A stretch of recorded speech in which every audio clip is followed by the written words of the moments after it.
हर कोई थोड़ा सुन्न था। अगर वे पहले चौंक गए तो वे केवल इतना कह सकते थे कि अब वे थोड़े सुन्न हो गए हैं। हाँ, इस समय वे केवल इतना ही कह सकते थे कि वे सुन्न थे। एक पौराणिक क्षेत्र के शिखर पर था। दो पौराणिक क्षेत्र के चरम पर थे। पौराणिक क्षेत्र में भी ये दोनों अत्यंत शक्तिशाली थे। किसी ने नहीं सोचा था कि वे दोनों मरेंगे, खासकर यक्षिवेन के हाथों। यह बिल्कुल अविश्वसनीय तथ्य था। हालांकि ये दो समाचार एक के बाद एक आए और यह इतनी जल्दी आया कि वे इसे स्वीकार करने में कुछ हद तक असमर्थ थे। लेकिन कोई दूसरा रास्ता नहीं था। उन्होंने इसे स्वीकार किया या नहीं, यह पहले ही हो चुका था। बहुत से लोग बेहद खुश थे। सौभाग्य से उन्होंने आसानी से हस्तक्षेप नहीं किया, अन्यथा वे मरने वालों में से होते। यहाँ तक पौराणिक क्षेत्र के शिखर पर भी दो लोग यक्षिवेन के हाथों मारे गए थे। उन्होंने नहीं सोचा था कि वे जीवित रह सकते हैं। यह बिल्कुल असंभव था। उन्हें विश्वास नहीं था कि यक्षिवेन, जिसने पौराणिक क्षेत्र के चरम पर भी मारा था, इतनी दयालु होगी कि उन्हें जाने देगी। सौभाग्य से यह अशुभ तारा अंततः मरने वाला था। यह आदमी आखिरकार मरने वाला था। अपने शरीर पर चोटों को बनाए रखने के लिए पूर्वज वृक्ष के दिल के बिना, वह बिना किसी को चोट पहुंचाए अपने आप गिर जाएगा। यह सोचकर सभी लोग अतुलनीय रूप से प्रसन्न थे। अरे यक्षिवेन, तुम्हारे जैसे युवक को अपनी जान की परवाह नहीं है। मुझे अपनी सड़ी हुई जिंदगी की परवाह क्यों होगी? मैं तुम्हें एक आखिरी मदद के लिए हाथ देता हूँ। अचानक जब सभी ने सोचा कि यक्षिवेन उसी जगह पर गिरने वाली है, ब्रह्मांड से एक शक्तिशाली शक्ति ने विशाल आकाश को पार किया और सीधे यक्षिवेन के शरीर पर टूट पड़ा। और यक्षिवेन का शरीर, जो धीरे धीरे गिरना शुरू हो गया था, चमत्कारिक ढंग से ठीक हो गया था। थोड़ा थोड़ा करके वह अपने चरम पर पहुंच गया और उसकी ताकत भी चरम सीमा तक राजसी थी। यक्षिवेन ने अपनी आंखें खोली। उसकी आंखों में भी अविश्वास का भाव भरा हुआ था। उन्हें उम्मीद नहीं थी कि ऐसे संकट की घड़ी में कोई उनकी मदद करेगा। मूल रूप से वह पहले ही सारी आशा खो चुका था। 3 शीर्ष विशेषज्ञ आए थे और यह पहले ही उनकी पिछली अपेक्षाओं से कहीं अधिक था। उसके द्वारा तैयार की गई बैकअप योजना बेकार थी और वह केवल 2 शक्तिशाली शत्रुओं को मारने में सफल रहा था। यह उनका सबसे बड़ा अफसोस था। अप्रत्याशित रूप से इस महत्वपूर्ण क्षण में जीवन शक्ति का एक और तार वास्तव में उसके शरीर पर गिर गया। यह बस अविश्वसनीय था। उनकी चोटें वास्तव में ठीक होने लगी थी। यह तात्विक ऊर्जा है। यक्षिवेन बेहद हैरान थी। यक्षिवेन, जब से मैं अब तक जीवित हूँ, मैंने अपना आखिरी मिशन पूरा कर लिया है। मैं किन सम्राट का ऋणी था और उनसे इस क्षेत्र में मनुष्यों की देखभाल करने का वादा किया था। इसलिए मैं अब तक जीवित रहने के लिए एक गुप्त तरीके का उपयोग कर रहा हूँ। दुर्भाग्य से मैं अब अपनी सीमा तक पहुँच गया हूँ। मैं अब इस क्षेत्र में मनुष्यों की रक्षा नहीं कर सकता। भविष्य में मैं यह स्थान तुम्हें सौंप दूंगा। मुझे विश्वास है कि आप यह कर सकते हैं। जब यक्षिवेन ने यह आवाज सुनी तो वह बहुत चकित हुआ। ऐसा इसलिए क्योंकि उसने यह आवाज पहले भी सुनी थी। उन्हें व्यक्तिगत रूप से ओल्ड यूनियन मास्टर द्वारा बुलाया गया था जब वे नॉर्दर्न डिपर अलायंस में शामिल हुए थे। और यह आवाज नॉर्दर्न डिपर अलायंस के संस्थापक की थी। कई 100 साल बीत चुके थे और उसने सोचा था कि उसकी खेती पहले ही पुराने गठबंधन मास्टर से कहीं आगे निकल चुकी है। उसने कभी यह उम्मीद नहीं की थी कि सबसे महत्वपूर्ण क्षण में पुराने गठबंधन मास्टर वास्तव में उसे बचाएंगे, अपने अंतिम जीवन बल को शून्य के माध्यम से स्थानांतरित कर देंगे। उत्तरी सप्तऋषि गठबंधन में कितने रहस्य छिपे थे। यक्षिवेन बेहद हैरान थी। यह शायद उसकी कल्पना से कहीं अधिक गहरा था। यह महान किन सम्राट से संबंधित था जिसने स्वर्ग और लोकों को हिला दिया था। स्वर्ग और लोकों में किन सम्राट की प्रतिष्ठा की प्रशंसा की गई थी। आधुनिक समय में वह एकमात्र व्यक्ति था जिसने महान मार्ग को प्राप्त किया और सम्राट बन गया। उन्हें प्राचीन काल से मानव जाति का पहला अद्वितीय प्रतिभा कहा जा सकता है। उसकी तुलना कोई नहीं कर सकता था, अन्यथा वह भारी शत्रुओं से अपना रास्ता नहीं मार पाता और एक सर्वोच्च सम्राट नहीं बन पाता। यक्षिवेन के लिए महान मार्ग को प्राप्त करना और देवता बनना भी वर्तमान में एक अप्राप्य लक्ष्य था। महान मार्ग को प्राप्त करना और सम्राट बनना और भी अधिक पहुंच से बाहर था। हालांकि ये मुख्य बिंदु नहीं थे। वह महसूस कर सकता था कि यह जीवन शक्ति उसके शरीर में लगातार मंथन कर रही थी, जिससे उसकी चोटें धीरे धीरे ठीक हो रही थीं। वह अपने चरम पर ठीक होने वाला था। यक्षिवेन, यह जीवन शक्ति किन सम्राट द्वारा पीछे छोड़ दी गई थी। मैं उस युद्ध से अब तक जीवित रहने के लिए इस जीवन शक्ति पर निर्भर हूँ। मेरे बारे में अत्यधिक सोचने के लिए मैं किन सम्राट का ऋणी हूँ, इसलिए मैंने अनिच्छा से इस क्षेत्र में मनुष्यों के संरक्षक की जिम्मेदारी ली। बाद में मैंने नॉर्दर्न डिपर अलायंस की स्थापना की और मैं अब तक इस पर कायम हूँ। अब मैंने यह अधिकार पूरी तरह से आपको सौंप दिया है। अब से पुराने गठबंधन मास्टर की आवाज रुक रुक कर होने लगी और अंत में पूरी तरह से गायब हो गई। बूम! मांस पंखों वाले बूढ़े ने आखिरकार अपनी चाल चल दी। उनका चेहरा भी अतुलनीय रूप से गरिमा में था। उसने सोचा कि आज उसके पास कुछ भी नहीं बचा है। उसे केवल एक शिवेन का सिर काटते हुए देखना था। किसने सोचा होगा कि चीजें उसकी कल्पना से अधिक होती रहेंगी। न केवल ये जिवेन की मृत्यु नहीं हुई, बल्कि इसके विपरीत ऐसा लगा कि उन्होंने बहुत लाभ प्राप्त किया है। वह ऐसी स्थिति कतई नहीं होने दे सकते थे। इससे पहले कि वो इतना बदल पाता कि वो उससे निपट नहीं पाता, उसे ये शिवन को खत्म करना पड़ा। एक दहाड़ के साथ शून्य में अतुलनीय रूप से चकाचौंध करने वाले दाव दौड़े पागलपन से मंथन करने लगे। शून्य में ये जिवेन की आकृति को कुचलना चाहते थे। बूम! सत्ता की यह लहर सीधे वापस उछली। इसने वास्तव में इस भयानक शक्ति को वापस उछाल दिया। ये जिवेन प्रकाश के एक कोकून में लग रहे थे और कोई हलचल नहीं थी। मांस पंखों वाले बूढ़े का चेहरा और भी ठंडा था। उनका पूर्ण बल आक्रमण वास्तव में पूरी तरह से पलट गया था। यह कैसी शक्ति थी? यह इतना शक्तिशाली कैसे हो सकता है? धिक्कार है, तुम एक संकट मोचक हो। तुम थोड़े अजीब हो, लेकिन जीवित रहने के बारे में मत सोचो। मांस पंखों वाले बूढ़े ने एक कदम आगे बढ़ाया और एक पैर से नीचे गिरा। ये जिवेन को 2 हिस्सों में रौंदने का इरादा रखता था। फूश! एक तलवार की बत्ती बुझ गई। ट्रू मार्शल स्टोन तलवार सीधे शून्य में निकल गई और सीधे मांस पंख वाले बूढ़े व्यक्ति के बड़े पैर को मौके पर ही चूर चूर कर दिया। ब्रह्मांड में ये जिवेन ने अचानक अपनी आंखें खोली। वह अत्यंत शक्तिशाली शक्ति उसके शरीर में मथ रही थी और उसके शरीर में रक्त सुनामी की तरह उमड़ रहा था। मरना! उसने केवल एक शब्द बोला और वह भयानक शक्ति तुरंत बाहर निकली और सीधे मांस पंख वाले बूढ़े व्यक्ति की ओर फटी। मांस पंख वाले बूढ़े का चेहरा अचानक बदल गया और वह पागल होकर पीछे हट गया। इस बल में एक ऐसी शक्ति समाहित थी जिससे वह भी डरता था। यह एक ऐसी शक्ति थी जो उनकी समझ के स्तर से कहीं अधिक थी। यह पौराणिक देवताओं की शक्ति के समान था, लेकिन इस व्यक्ति के पास इतनी शक्ति कैसे हो सकती है? यह असंभव था। बूम! इस बल ने अभी भी मांस पंख वाले बूढ़े आदमी के शरीर को हिंसक रूप से उड़ा दिया और इसने सीधे मांस पंख वाले बूढ़े आदमी को उड़ा दिया। अपने शरीर की रक्षा कर रहे मांस पंख वाले बूढ़े व्यक्ति के मौके पर ही टुकड़े टुकड़े हो गए। यह इस बल के क्षरण को बिल्कुल भी सहन नहीं कर सका। वह एक ऐसी शक्ति थी जो उसकी समझ के स्तर से कहीं अधिक थी। यह सच्ची प्रतापी दैवीय शक्ति थी और इससे पहले कि वह प्रतिक्रिया दे पाता, ये शिवेन पहले ही एक कदम आगे बढ़ चुकी थी और उसका पीछा कर चुकी थी। उसने अचानक एक जोरदार धमाके के साथ एक मुक्का नीचे गिरा दिया। मांस पंख वाले बूढ़े व्यक्ति की छाती के माध्यम से एक बड़ा छेद किया गया था। यह एक खूनी गंदगी थी और हर जगह खून बिखरा हुआ था। उसकी छाती कागज के टुकड़े की तरह थी। इस समय ये जिवेन की आभा एक पहाड़ की तरह थी। वह एक वास्तविक भगवान की तरह था और पागलों की तरह बह गया। ये जिवेन की आंखें साफ थीं। उसकी आत्मा, जो मूल रूप से भारी रूप से घायल हो गई थी, वास्तव में इस युवान पावर के पोषण के तहत ठीक हो गई थी। इससे उन्हें बेहद खुशी हुई। ऐसा इसलिए था क्योंकि यह उसका भौतिक शरीर बिल्कुल भी नहीं था। यह प्राचीन पूर्वज धर्म नेता का भौतिक शरीर था। अपने भौतिक शरीर के साथ भले ही उन्होंने एक गुप्त तकनीक का अत्यधिक उपयोग किया हो, फिर भी उनके लिए पौराणिक स्तर के ऐसे चरम अस्तित्व के खिलाफ वास्तव में संघर्ष करना असंभव था। कोई अन्य विकल्प नहीं होने के कारण वह केवल प्राचीन पूर्वज धर्म नेता के भौतिक शरीर का उपयोग कर सकता था। एक गुप्त तकनीक का अत्यधिक उपयोग करने के बाद उसने ऐसी शक्तिशाली युद्ध शक्ति को बनाए रखने के लिए जबरदस्ती पुश्तैनी पेड़ के दिल का इस्तेमाल किया। भूतिया दानव फ्लेमिंग गैप को मारने से पहले ही उसकी सारी ताकत खर्च हो चुकी थी। शी वुमिंग को मारने के लिए वह कमोबेश भाग्यशाली था। हालांकि उसने शी वुमिंग को बरगलाया था। अगर शी वुमिंग उसके झांसे में नहीं आया तो वह कुछ नहीं कर सकता था। वह पहले ही अपनी सारी ताकत लगा चुका था। उसने ऐसे भौतिक शरीर को नियंत्रित करने के लिए एक चरम गहन मृत्यु क्षेत्र युवान आत्मा का उपयोग किया था। इसके अलावा उसने इसे चरम पर पहुंचाने के लिए एक शक्तिशाली गुप्त तकनीक का इस्तेमाल किया था। उसकी युवान स्पिरिट को होने वाली क्षति की कल्पना की जा सकती थी।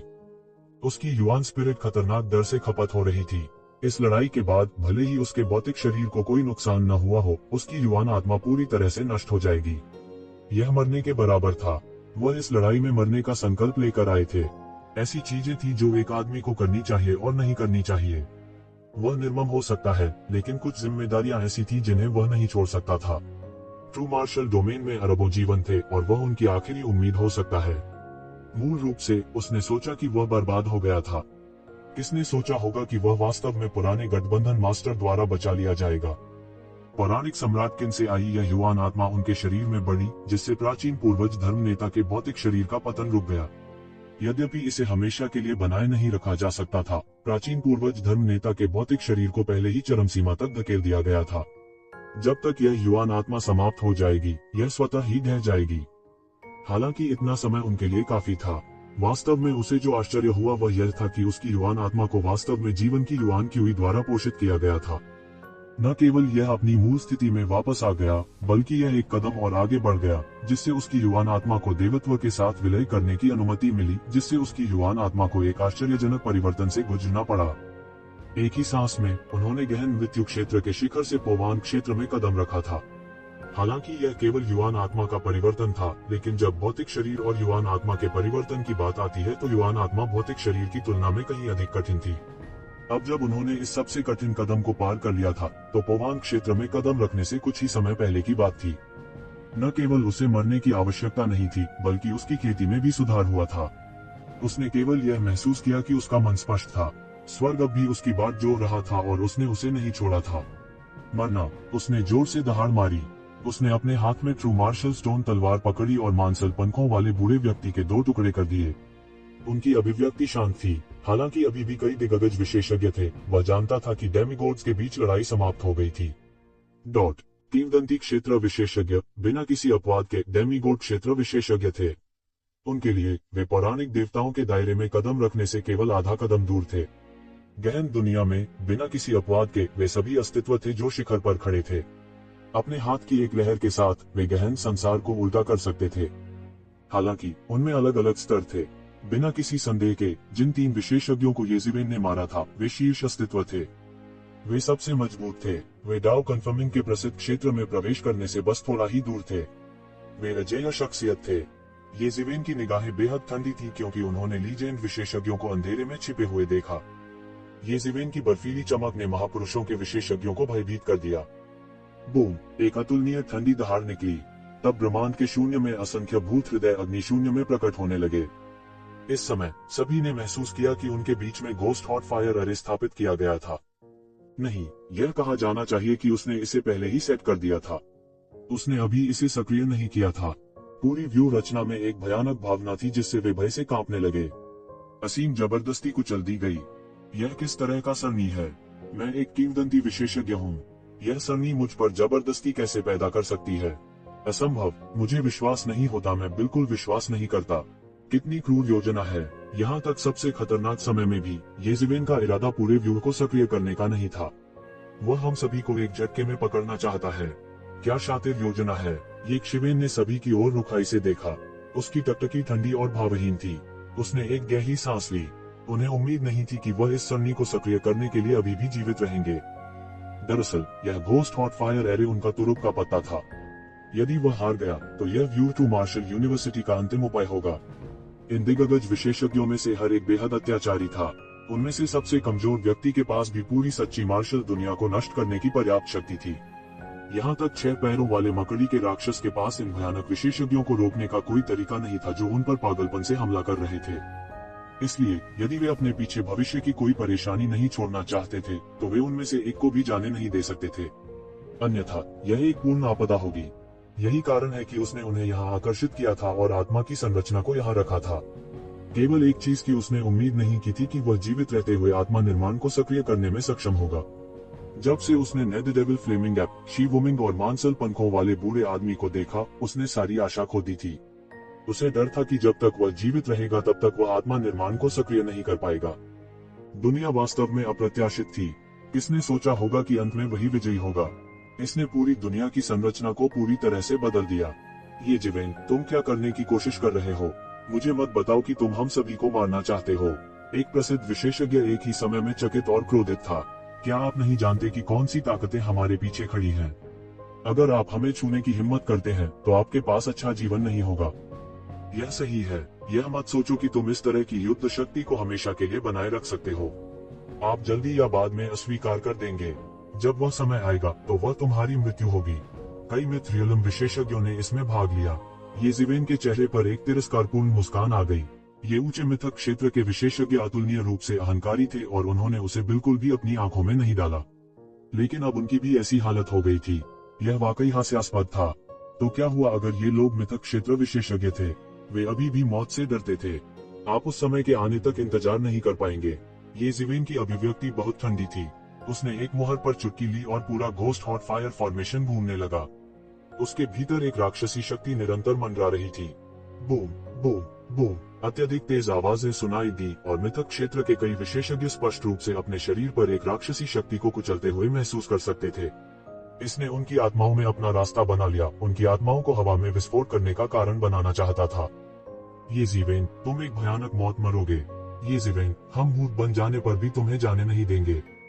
इन मिथरियल विशेषज्ञों ने डर महसूस किया।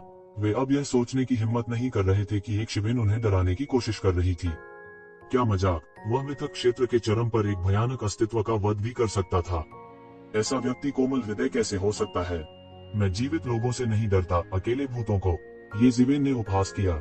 उन्हें इन लोगों की धमकी की जरा भी परवाह नहीं थी। बूम! पहला मिथरियलम विशेषज्ञ इस तरह के दबाव का सामना नहीं कर सका और एक जोरदार धमाके के साथ फट गया। उसका मांस और खून सभी दिशाओं में फटने लगा। इसका एक हिस्सा घोस्ट हॉट फायर अरे में चला गया और घोस्ट हॉट फायर अरे के संचालन के लिए पोषण में बदल गया। दूसरा हिस्सा एक शिवेन के हाथों में आ गया। जैसे ही इस मिथरियल विशेषज्ञ का रक्तसार घोस्ट हॉट फायर फॉर्मेशन में एकीकृत हुआ, ये जीवेन के नियंत्रण में फॉर्मेशन की शक्ति अचानक बढ़ गई। Boom boom boom! एक बहुत बड़ा विस्फोट हुआ और आकाश रक्तसार से भर गया। इसका एक हिस्सा एक धार में बदल गया और घोस्ट हॉट फायर फॉर्मेशन में बह गया, जबकि दूसरा हिस्सा ये जीवेन के हाथों में बह गया। पलक झपकते ही 30 से अधिक गॉडमिथ विशेषज्ञों ने रक्तसार में विस्फोट कर दिया और राक्षसी गठन भी पलक झपकते ही गायब हो गया। ये जीवेन के चेहरे से कुछ सुकून भरे भाव प्रकट हुए। हालांकि उन्हें नहीं पता था कि कोई अनुवर्ती कार्रवाई होगी या नहीं, कम से कम वर्तमान समस्या हल हो गई थी।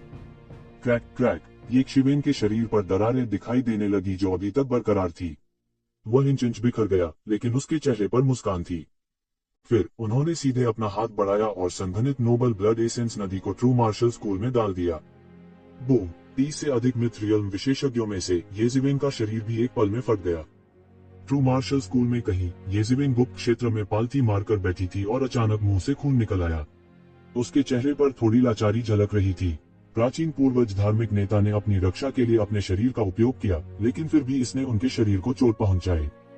उसने पहले ही महसूस कर लिया था कि इस बार इतने सारे शक्तिशाली शत्रुओं से निपटने में सक्षम होना परमेश्वर का आशीर्वाद था। यह कल्पना करना वाकई मुश्किल था कि अगर वह असफल हो गया तो क्या होगा। यह बस एक बहुत बड़ी आपदा थी। बूम! उसके और अधिक सोचने की प्रतीक्षा किए बिना शून्य में एक बड़ी गर्जना सुनाई दी। शून्य खुल गया और एक बड़ी दरार दिखाई दी। फिर एक शक्तिशाली रक्त ऊर्जा सीधे उसके शरीर में गिरी। यह 30 से अधिक मिथरियलम विशेषज्ञों का सबसे आवश्यक रक्तसार था और यह रक्तसार का रक्तसार था। रक्त ऊर्जा अपने साथ ऊर्जा की धारा लेकर आई और यह सब एक शिवेन के शरीर पर गिर गई। यह ऐसा था मानो यह 9 स्वर्गों से आया हो। इस रक्तसार की प्रत्येक बूंद माउंट ताई जितनी भारी थी और यह सीधे उसके शरीर में गिर गई। कोई कल्पना कर सकता है कि एक शिवेन किस तरह की भयानक शक्ति का सामना कर रही थी। बूम! रक्तसार उसके शरीर से टकराया और धातु के टकराने की तेज आवाज सुनाई दी।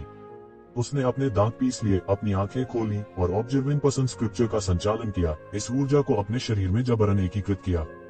उसने इस शक्तिशाली बल का संचालन किया। वह इस शक्तिशाली रक्तसार का उपयोग सीधे एक उच्च दायरे में तोड़ने के लिए करना चाहता था। उन्होंने सैकड़ों वर्षों तक इस सफलता की तैयारी की थी। हालांकि यह स्थिति उस सर्वश्रेष्ठ से बेहतर थी जिसकी उसने पहले कल्पना की थी। न केवल उनकी आत्मा ने पहले परिवर्तन को पूरा किया, बल्कि मिथक क्षेत्र के दर्जनों विशेषज्ञों के रक्तसार से भी इसे पोषित किया गया। उसने अपना हाथ हिलाया और शून्य में एक भयानक प्रेत दिखाई दिया। धिक्कार है नीच नश्वर, तुम्हारी हिम्मत कैसे हुई मुझे पकड़ने की? तुम कीमत चुकाओगे। देवत्व की एक लहर एक घेरे में बह गई। धिक्कार है नीच नश्वर, तुम्हारी हिम्मत कैसे हुई मुझे पकड़ने की? तुम कीमत चुकाओगे। हलकों में देवत्व की जबरदस्ती की लहर बह गई। उसने अबोमिनेशन से कुछ भी कहने की जहमत नहीं उठाई और उसने सीधे अपना मुंह खोला और एबोमिनेशन को निगल लिया। वह घृणित वस्तु से कुछ भी कहने में बहुत आलसी था और उसने सीधे अपना मुंह खोला और घृणित वस्तु को निगल लिया। यह कैसे संभव है? आप वास्तव में इसे परिष्कृत कर सकते हैं। ये जीवेन के शरीर में एबोमिनेशन ने डरावने स्वर में कहा। देवता शाश्वत अस्तित्व थे और यद्यपि घृणित देवताओं के बुरे विचारों का अवतार था, यह इस विशेषता से दूषित भी था। इन घृणाओं को सामान्य साधनों से परिष्कृत करना असंभव था और ये झेन मोकू ये कून के लिए इस घृणा को परिष्कृत करने के लिए वास्तविक धूप के चश्मे का उपयोग करना पड़ा। कोई कल्पना कर सकता है कि इस घृणा को परिष्कृत करना कितना कठिन था। लेकिन अब ये जीवेन ने इन मिथक क्षेत्र विशेषज्ञों के रक्तसार का उपयोग अपने शरीर में इस घृणा की शक्ति को जबरन परिष्कृत करने के लिए किया। बूम! उसके शरीर पर आभा सीधे आकाश में दौड़ने लगी और मानो वह शून्य को पूरी तरह से काटने जा रही हो, वह एक चौंकाने वाली तलवार की आभा में बदल गई। वे सभी अचानक आकाश में फट गए। आकाश में एक भयानक बादल घनीभूत होने लगा। स्वर्ग का प्रतिशोध आखिरकार आ ही गया। ये जीवेन ने थोड़ी राहत की सांस ली। यह स्वर्ग का प्रतिशोध बहुत पहले आ जाना चाहिए था, लेकिन अब यह आखिरकार आ रहा था। यह सोचकर उसका फिगर चमक गया और वह पहले से ही ट्रू मार्शल डोमेन से बाहर हो चुका था और उसने ब्रह्मांड में उड़ान भरी। आकाश में एक हिंसक शक्ति पक रही थी। यह स्वर्ग के प्रतिशोध की शक्ति थी और यह बादलों की एक परत में संघनित हो गई और उसमें गड़गड़ाहट और बिजली की चिंगारी टिमटिमा गई और आयन एक भयानक बिजली के आदमी में संघनित हो गए। ये जीवेन ने शून्य में देखा और यह ऐसा था जैसे वह एक विशाल स्वर्गीय दरबार को देख रहा हो और उसके ऊपर अनगिनत दिव्य सैनिक और सेनापति थे और वे उसे घेरने के लिए नीचे आए। ऐसा नजारा देखकर ही आम लोग सहम जाएंगे। हुआलाला, अतुलनीय रूप से तेज गर्जना के साथ एक विशाल बिजली का अजगर पहाड़ की तरह दुर्घटनाग्रस्त हो गया। बूम! ये इलेक्ट्रिक ड्रैगन सीधे येजीवेन के हाथ में पकड़ा गया था और फिर उसने इसे कुचल दिया। यह उसके लिए बिल्कुल भी खतरा पैदा नहीं कर सकता था। हुआलाला, बस एक पल में अनगिनत बिजली के ड्रैगन गिर गए और तुरंत उसके शरीर को गड़गड़ाहट और बिजली के समुद्र में बदल दिया, सीधे उसके पूरे शरीर को जलमग्न कर दिया। और यह सिर्फ शुरुआत थी। फिर स्वर्ग की प्रतिशोध की अनगिनत बिजली सीधे गिरी और दुनिया में सब कुछ चूर चूर हो गया। यह अतुलनीय रूप से भयानक था। और इस अंतहीन बिजली के स्वर्ग के प्रतिशोध में येजीवेन धीरे धीरे उसमें चला गया। उसकी आंखें अतुलनीय रूप से गहरी थीं। येजीवेन ने इस भयानक जबरदस्ती की परवाह नहीं की। उसने अपना हाथ उठाया और इन बिजली के बोल्टों को सफाई से नष्ट कर दिया। इन बिजली ने उसके लिए ज्यादा खतरा भी पैदा नहीं किया। उसने इन बिजली के बोल्टों को अपने शरीर पर प्रहार करने दिया, लेकिन वे उसके विपुल क्यूई और रक्त से डूब गए। उसका रक्त प्रचंड समुद्र की लहर की तरह था, जो शांत लहरों को हिलाता है और सब कुछ डुबो देता है। उन महापुरुषों की जो शक्ति थी, वह उनके शरीर में उमड़ रही थी। न केवल वह भयभीत नहीं था, बल्कि वह लहू के सार को शुद्ध करने के लिए स्वर्गीय क्लेश की शक्ति का उपयोग भी कर रहा था। उनके लिए महान विशेषज्ञों का रक्त सार स्पष्ट रूप से उनकी क्षमता से परे था। हालांकि उसने प्रत्येक व्यक्ति से केवल रक्त सार का एक हिस्सा ही ग्रहण किया था, फिर भी यह एक बहुत बड़ी संख्या थी। हालांकि उनमें से बहुत से जोड़े जाने के बाद भी यह एक बहुत बड़ी संख्या थी। इससे उन्हें अपने भीतर शक्ति का उछाल महसूस हुआ। थोड़ा ही होता तो जबरन उसे परिष्कृत कर सकता था, लेकिन अब जब वह इतना बड़ा हो गया था, तो अगर उसने उसे दबा भी दिया तो उसे पता नहीं था कि उसे इसे परिष्कृत करने में कितना समय लगेगा। अब वह क्या जानता था कि यदि वह समय पर सभी एसेंस ब्लड को परिष्कृत नहीं कर सका, तो यह महान पोषण जो आम लोगों के लिए मुश्किल था, जल्द ही उसके पूरे शरीर में विस्फोट कर देगा। और स्वर्गीय क्लेश की शक्ति से येजीवेन कम से कम समय में रक्तसार को शुद्ध कर सकते थे। क्लेश ट्रांसेंडेंस के इस तरह के एक शक्तिशाली संकेत ने अनगिनत लोगों का ध्यान आकर्षित किया, खासकर शून्य के इस हिस्से में। ऐसे बहुत से आगंतुक थे जो इस स्थान के नहीं थे, और अब उन सभी ने इस तरह के संकेत देखे थे। ऐसा इसलिए था क्योंकि स्वर्गीय क्लेश को पार करने का दृश्य बहुत बड़ा था। हालांकि येजीवेन स्वर्गीय क्लेश को पार करने के लिए ट्रू मार्शल डोमेन से जितना संभव हो उतना दूर और तारों भरे आकाश की गहराई में चले गए थे। ट्रू मार्शल डोमेन के लोग अभी भी स्वर्गीय गड़गड़ाहट की भयानक शक्ति को महसूस कर सकते थे। यह एक ऐसी शक्ति थी जो उनकी कल्पना से परे थी। येजीवेन की बढ़ती ऊर्जा और रक्त लगभग मिथक स्तर तक पहुंच गया था, जिसका अर्थ था कि स्वर्गीय क्लेश की शक्ति तेजी से बढ़ी थी। उसका स्वर्गीय क्लेश पहले से ही एक सामान्य व्यक्ति की तुलना में कहीं अधिक शक्तिशाली था, और अब यह और भी अधिक शक्तिशाली था। स्वर्गीय क्लेश को कौन पार कर रहा है? क्या कोई दाव को सिद्ध कर रहा है? क्या यह बहुत डरावना है? कितना शक्तिशाली स्वर्गीय क्लेश है? यह कैसे संभव है? मैं एक प्रसिद्ध विशेषज्ञ हूँ, लेकिन इस स्वर्गीय क्लेश के तहत मुझे ऐसा लग रहा है कि मैं काम रहा हूँ। क्या कोई वास्तव में डीओ को साबित कर रहा है? उस दुनिया में दाव कौन साबित कर रहा है?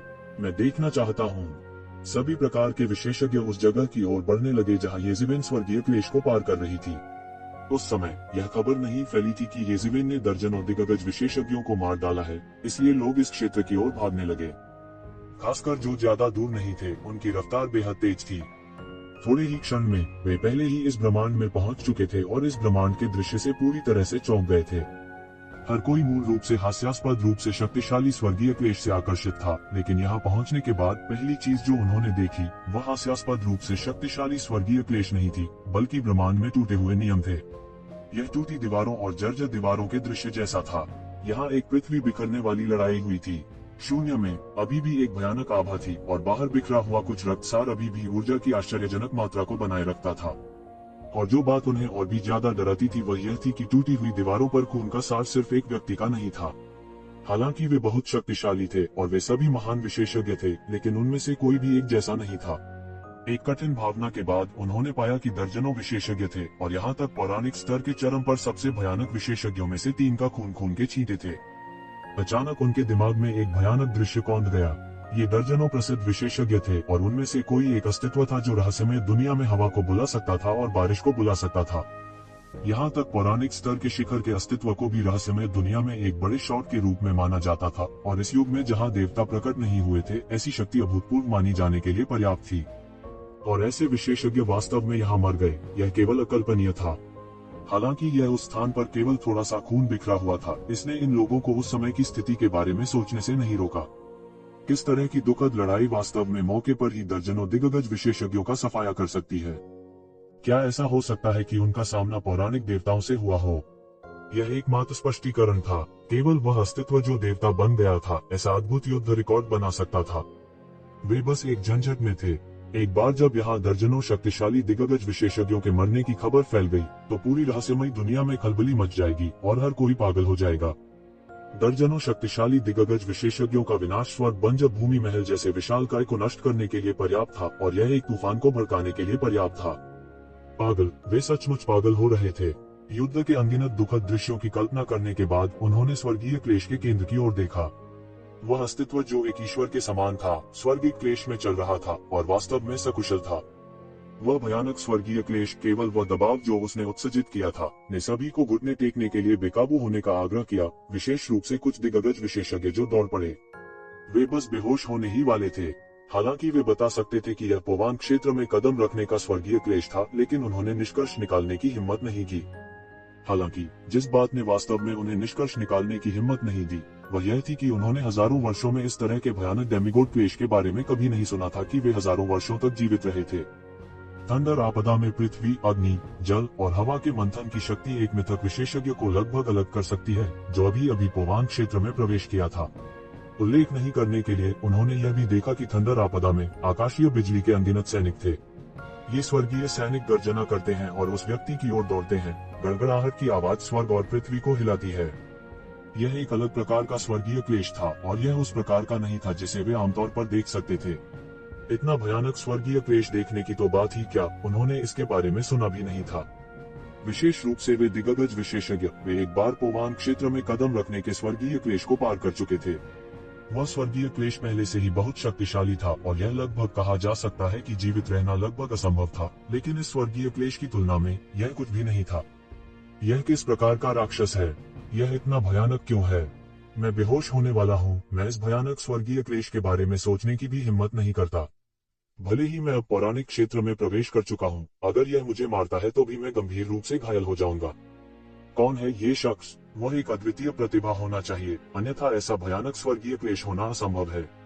उद्धरण चिन्ह।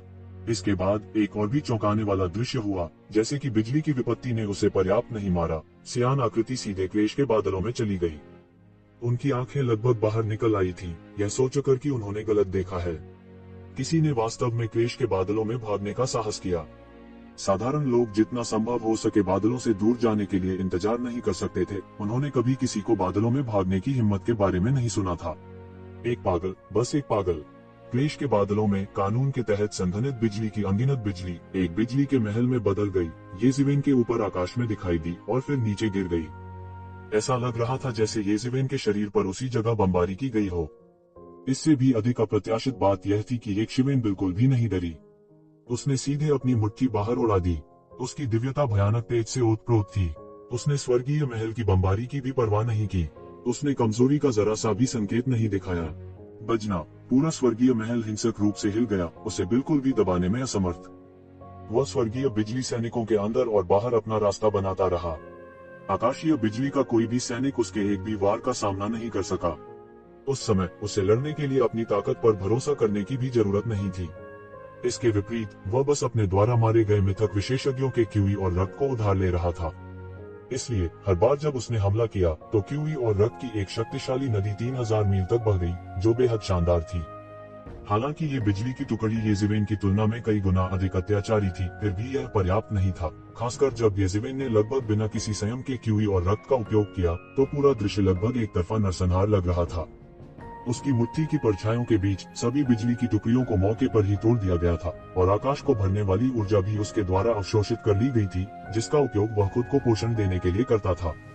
और जैसे जैसे उसने अधिक से अधिक क्यूई और रक्त को परिष्कृत किया, उसके शरीर की शक्ति भी मजबूत होती गई। उसकी साधना में अभी भी लगातार सुधार हो रहा था और धीरे धीरे उसने मृतक क्षेत्र से संबंधित बाधा को छू लिया था। बूम! कोई नहीं जानता था कि कितना समय बीत गया था और उसने कितना समय मारा था, लेकिन आखिरकार ये ज़िवेन के शरीर पर सांसें सीधे फैल गईं और उसने अचानक मृतक के दायरे में कदम रखा। वह एक पौराणिक विशेषज्ञ के माध्यम से बन गया था। सामान्य लोगों के लिए यह परिवर्तन अत्यंत कठिन था, लेकिन उनके लिए यह केवल कुछ समय की बात थी। वह, जिसने पहले ही अपनी मूल आत्मा को रूपांतरित कर लिया था, एक सच्चे पौराणिक विशेषज्ञ बनने से केवल आधा कदम दूर था। बात बस इतनी थी कि उसे अभी भी अपने शरीर में सभी क्यूई और रक्त को परिष्कृत करना था। अन्यथा यदि वह आगे बढ़ना चाहता तो यह और भी आसान होता, लगभग कोई कठिनाई नहीं। उनके दायरे ने सीधे पोवांग दायरे के पहले स्तर पर कदम रखा, लेकिन यह वहां नहीं रुका। जैसे जैसे उसने क्यूई और रक्त को शुद्ध करना जारी रखा, उसकी साधना वास्तव में अभी भी बढ़ रही थी। और उसकी साधना में वृद्धि के साथ जिस गति से उसने क्यूई और रक्त को परिष्कृत किया, वह और भी तेज हो गया, लगभग बिजली की गति से पोवांग क्षेत्र के पहले स्तर तक। इतना मजबूत, इतनी तेज। ट्रू मार्शल दायरे में जब 6 पैरों वाली मकड़ी ने इस दृश्य को देखा तो वह मदद नहीं कर सकी और मुंह से लार निकल गई। वह पोवांग दायरे के पहले स्तर के शिखर पर भी था, इसलिए वह इस बारे में बहुत स्पष्ट था कि पोवांग क्षेत्र में कदम रखने के बाद यह कितना कठिन था।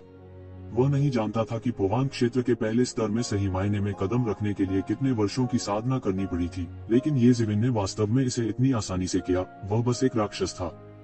यदि वह मूल रूप से ये ज़िवेन से असंतुष्ट था, तो ये ज़िवेन द्वारा इतने सारे दिग्गज विशेषज्ञों का वध करने के बाद वह पूरी तरह से आज्ञाकारी बन गया था।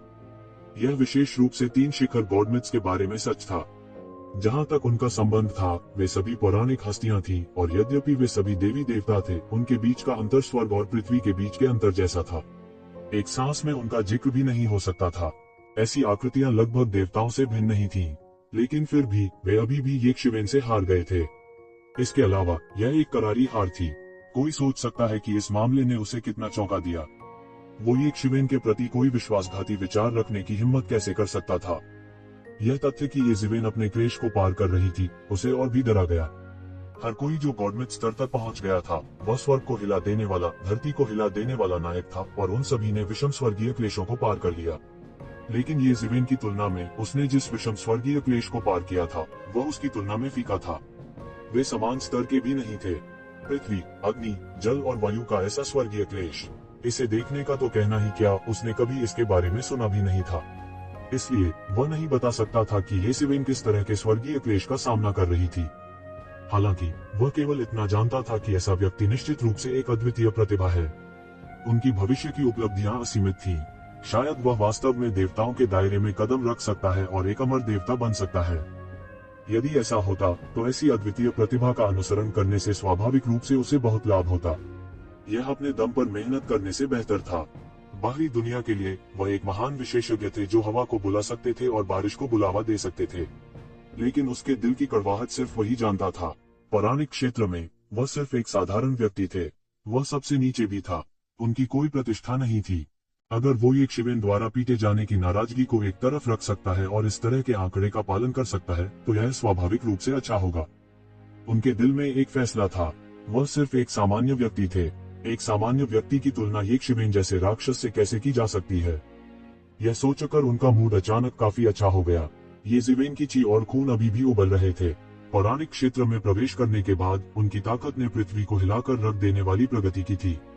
यह उस समय से लगभग भिन्न स्तर पर था जब वह गहन मृत्यु के क्षेत्र में था। हालांकि वह पोवांग के पहले स्तर के शिखर तक पहुंचने में सक्षम था, लेकिन उसे विभिन्न गुप्त तकनीकों और साधनों पर निर्भर रहना पड़ा। लेकिन अब वह महसूस कर सकता था कि वह एक पंच से एक तारे को चकनाचूर कर सकता है, और वह अपने नंगे हाथों से वांग दायरे के दूसरे स्वर्ग के शिखर के अस्तित्व को लगभग नष्ट कर सकता है। यदि 5 सम्राटों की स्थिति और मार्शल आर्ट्स अवतार की स्थिति को ध्यान में रखा जाए, तो वह वांग क्षेत्र के तीसरे स्वर्ग के अस्तित्व की तुलना भी कर सकता है। उसके शरीर में बढ़ती ऊर्जा ने उसे जोर से दहाड़ने को मजबूर कर दिया। उसने सीधे अपना मुंह खोला और शेष स्वर्गीय क्लेश को निगल लिया, इसे अपनी ताकत में बदल दिया। इससे कोई फर्क नहीं पड़ता कि स्वर्गीय क्लेश की शक्ति कितनी भयानक थी, यह बेकार थी।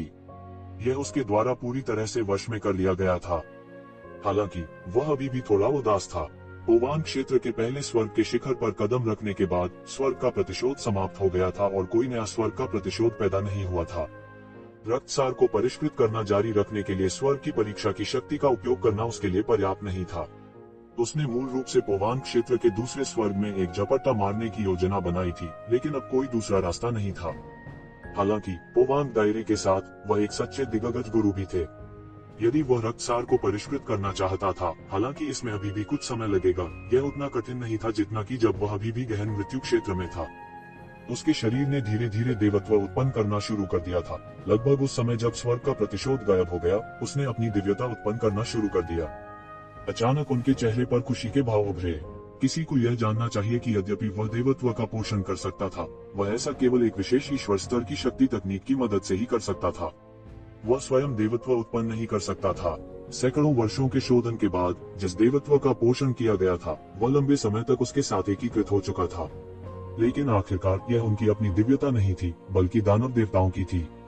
उसके साथ 100% अनुकूलता प्राप्त करना असंभव था। यह अतीत में बहुत गंभीर नहीं था, लेकिन जैसे जैसे वह अधिक से अधिक शक्तिशाली विरोधियों के खिलाफ लड़ता गया, यह अधिक से अधिक घातक होता गया। खासकर जब विरोधी के पास भी देवत्व था तो यह और भी अधिक था। अब जबकि उसने अपनी खुद की दिव्यता उत्पन्न कर ली थी, बात अलग थी।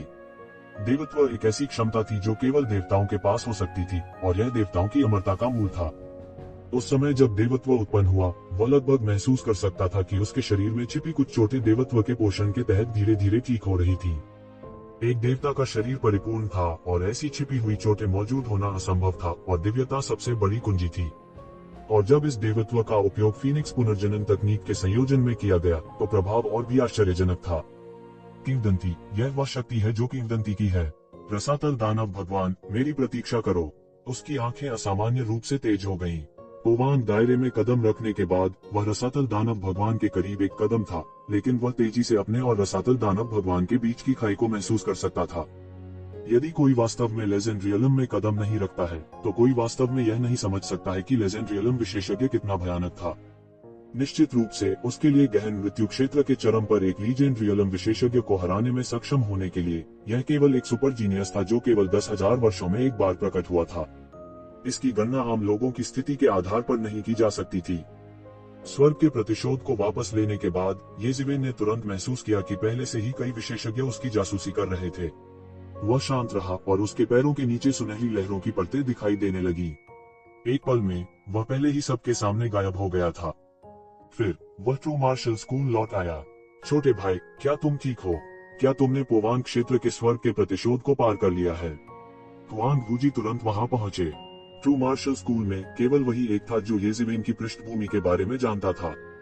जब सभी ने सोचा कि येज़ेबेल मौत से लड़ने जा रही है, केवल वह जानता था कि येज़ेबेल ने कठपुतली का शरीर उधार लिया था और व्यक्तिगत रूप से नहीं लड़ी थी। हालांकि वह यह भी जानता था कि येज़ेबेल अपनी आत्मा के साथ कठपुतली के शरीर में पूरी तरह से प्रवेश कर चुकी थी। जब कठपुतली का शरीर ढह जाता तो उसकी आत्मा भी तुरंत ढह जाती। मूल रूप से उन्होंने सोचा था कि यह केवल कुछ सामान्य लीजेंड रियलम विशेषज्ञ थे, इसलिए वे बहुत चिंतित नहीं थे। हालांकि शी वुमिंग और अन्य दो की उपस्थिति के साथ वह भी निराशा में था। यह कहने की बात नहीं है कि येज़ेबेल ने अपनी सारी ऊर्जा समाप्त कर दी थी और उसका शरीर वहीं गिर गया। वह निराशा में था। कौन जानता था कि येज़ेबेल की मृत्यु नहीं हुई थी। इसके विपरीत उन्होंने बहुत लाभ प्राप्त किया और एक सांस में सीधे पोवान क्षेत्र में प्रवेश कर गए। येज़ेबेल के स्पष्टीकरण के बाद वह भी वास्तव में समझ गया था कि पोवान क्षेत्र के लेजेंड रियलम विशेषज्ञ कितने भयानक थे। यह बस धरती को चकनाचूर कर देने वाला था। देवताओं के अधीन लोगों का सबसे मजबूत समूह भी देवताओं के निकटतम लोगों का समूह था। उसने यह भी महसूस किया कि पृथ्वी को चकनाचूर करने वाला स्वर्ग का प्रतिशोध, और यह भी जानता था कि येज़ेबेल अंदर था। अब जब उसने आखिरकार देखा कि येज़ेबेल लेजेंड हेवन रेट्रिब्यूशन को पार कर गई है, तो उसका दिल भी बेहद खुश था। हालांकि ट्रू मार्शल स्कूल में पहले से ही 6 पैरों वाला स्पाइडर मॉन्स्टर गार्डिंग कर रहा था, फिर भी यह एक बाहरी व्यक्ति था। इसकी तुलना छोटे भाई जैसे विचारशील व्यक्ति से कैसे की जा सकती है? ठीक है, मैं पहले ही इसे पास कर चुका हूँ। येज़ेबेल ने सिर हिलाया और कहा। उसने इसे छुपाया नहीं और उसका चेहरा भी मुस्कान से भरा हुआ था। किंवदंती क्षेत्र में प्रवेश करने के बाद उनकी दृष्टि अचानक खुल गई और यह अब पहले जैसा नहीं रहा। डेमिगॉड सबसे अच्छी उपाधि थी। यह बहुत अच्छा है। इस मामले में वे लोग हमारे ट्रू मार्शल स्कूल को छूने की हिम्मत नहीं करेंगे। हुआंग वूजी ने खुशी से कहा। ठीक है, हालांकि अभी भी कुछ छिपे हुए शक्तिशाली विशेषज्ञ हैं, मुझे लगता है कि कोई भी थोड़े समय के लिए आने की हिम्मत नहीं करेगा, ये ज़िवेन ने कहा। जब तक उसके द्वारा 30 से अधिक लीजेंड रियलम विशेषज्ञों को मारने की खबर फैलती, तब तक शायद पूरी हुआन दुनिया चौंक जाती, और ऐसे बहुत से लोग नहीं होंगे जो मुसीबत का पता लगाने के लिए ट्रू मार्शल स्कूल में आने की हिम्मत करेंगे। यह थोड़ी देर के लिए अस्थायी रूप से शांत हो सकता है। चलो पहले इसके बारे में बात नहीं करते। बड़े भाई, मैंने पहले कहा था कि मैं चाहता हूँ कि तुम प्राचीन जंगल में जाओ। क्या तुमने इस पर विचार किया है? ये ज़िवेन ने पूछा। उसकी निगाहें हुआन वूजी पर टिकी थी। वह अच्छी तरह जानता था कि हुआन वूजी की प्रतिभा बहुत अधिक थी। जुबान दुनिया के उन शीर्ष प्रतिभाओं की तुलना में वह जरा भी कम नहीं था। यदि वह जुबान की दुनिया में पले बड़े होते तो उनकी वर्तमान उपलब्धियां सेलेस्टियल फॉक्स यंग मास्टर और अन्य से कमतर नहीं होती। यह अफसोस की बात थी कि वह ट्रू मार्शल डोमेन तक ही सीमित था। ट्रू मार्शल डोमेन के नियम अधूरे थे और उसके लिए एक उच्च क्षेत्र में साधना करना असंभव था। भले ही यह संभव हो, ट्रू मार्शल स्कूल की स्थिति के साथ यह हुआन वूजी के तेजी से विकास का समर्थन करने के लिए पर्याप्त नहीं था। केवल कड़ी प्रतिस्पर्धा में ही लोग आश्चर्यजनक प्रगति कर सकते हैं। ये ज़िवेन, जो उसी स्थिति में थी, इस बारे में बहुत स्पष्ट थी। हुआन दुनिया में प्राचीन जंगल में पॉलिश करने के उन वर्षों के बिना वह इतने कम समय में किंवदंती के दायरे में कैसे पहुंच सकता है? अगर यह सैकड़ों साल पहले होता तो वह इसके बारे में सोचने की हिम्मत भी नहीं करता। उनके अलावा जो लोग किंवदंती क्षेत्र में प्रवेश करते थे, बिना किसी अपवाद के हजारों साल पुराने थे या यहाँ तक हजारों साल पुराने थे। वे उसके समान स्तर के नहीं थे। हुआन वूजी भी बहुत ललचा रहे थे। महान प्रतिभा और साहसिक दृष्टि वाले व्यक्ति के रूप में स्वाभाविक रूप से वह इस ट्रू मार्शल स्कूल में बुढ़ापे से मरने को तैयार नहीं थे।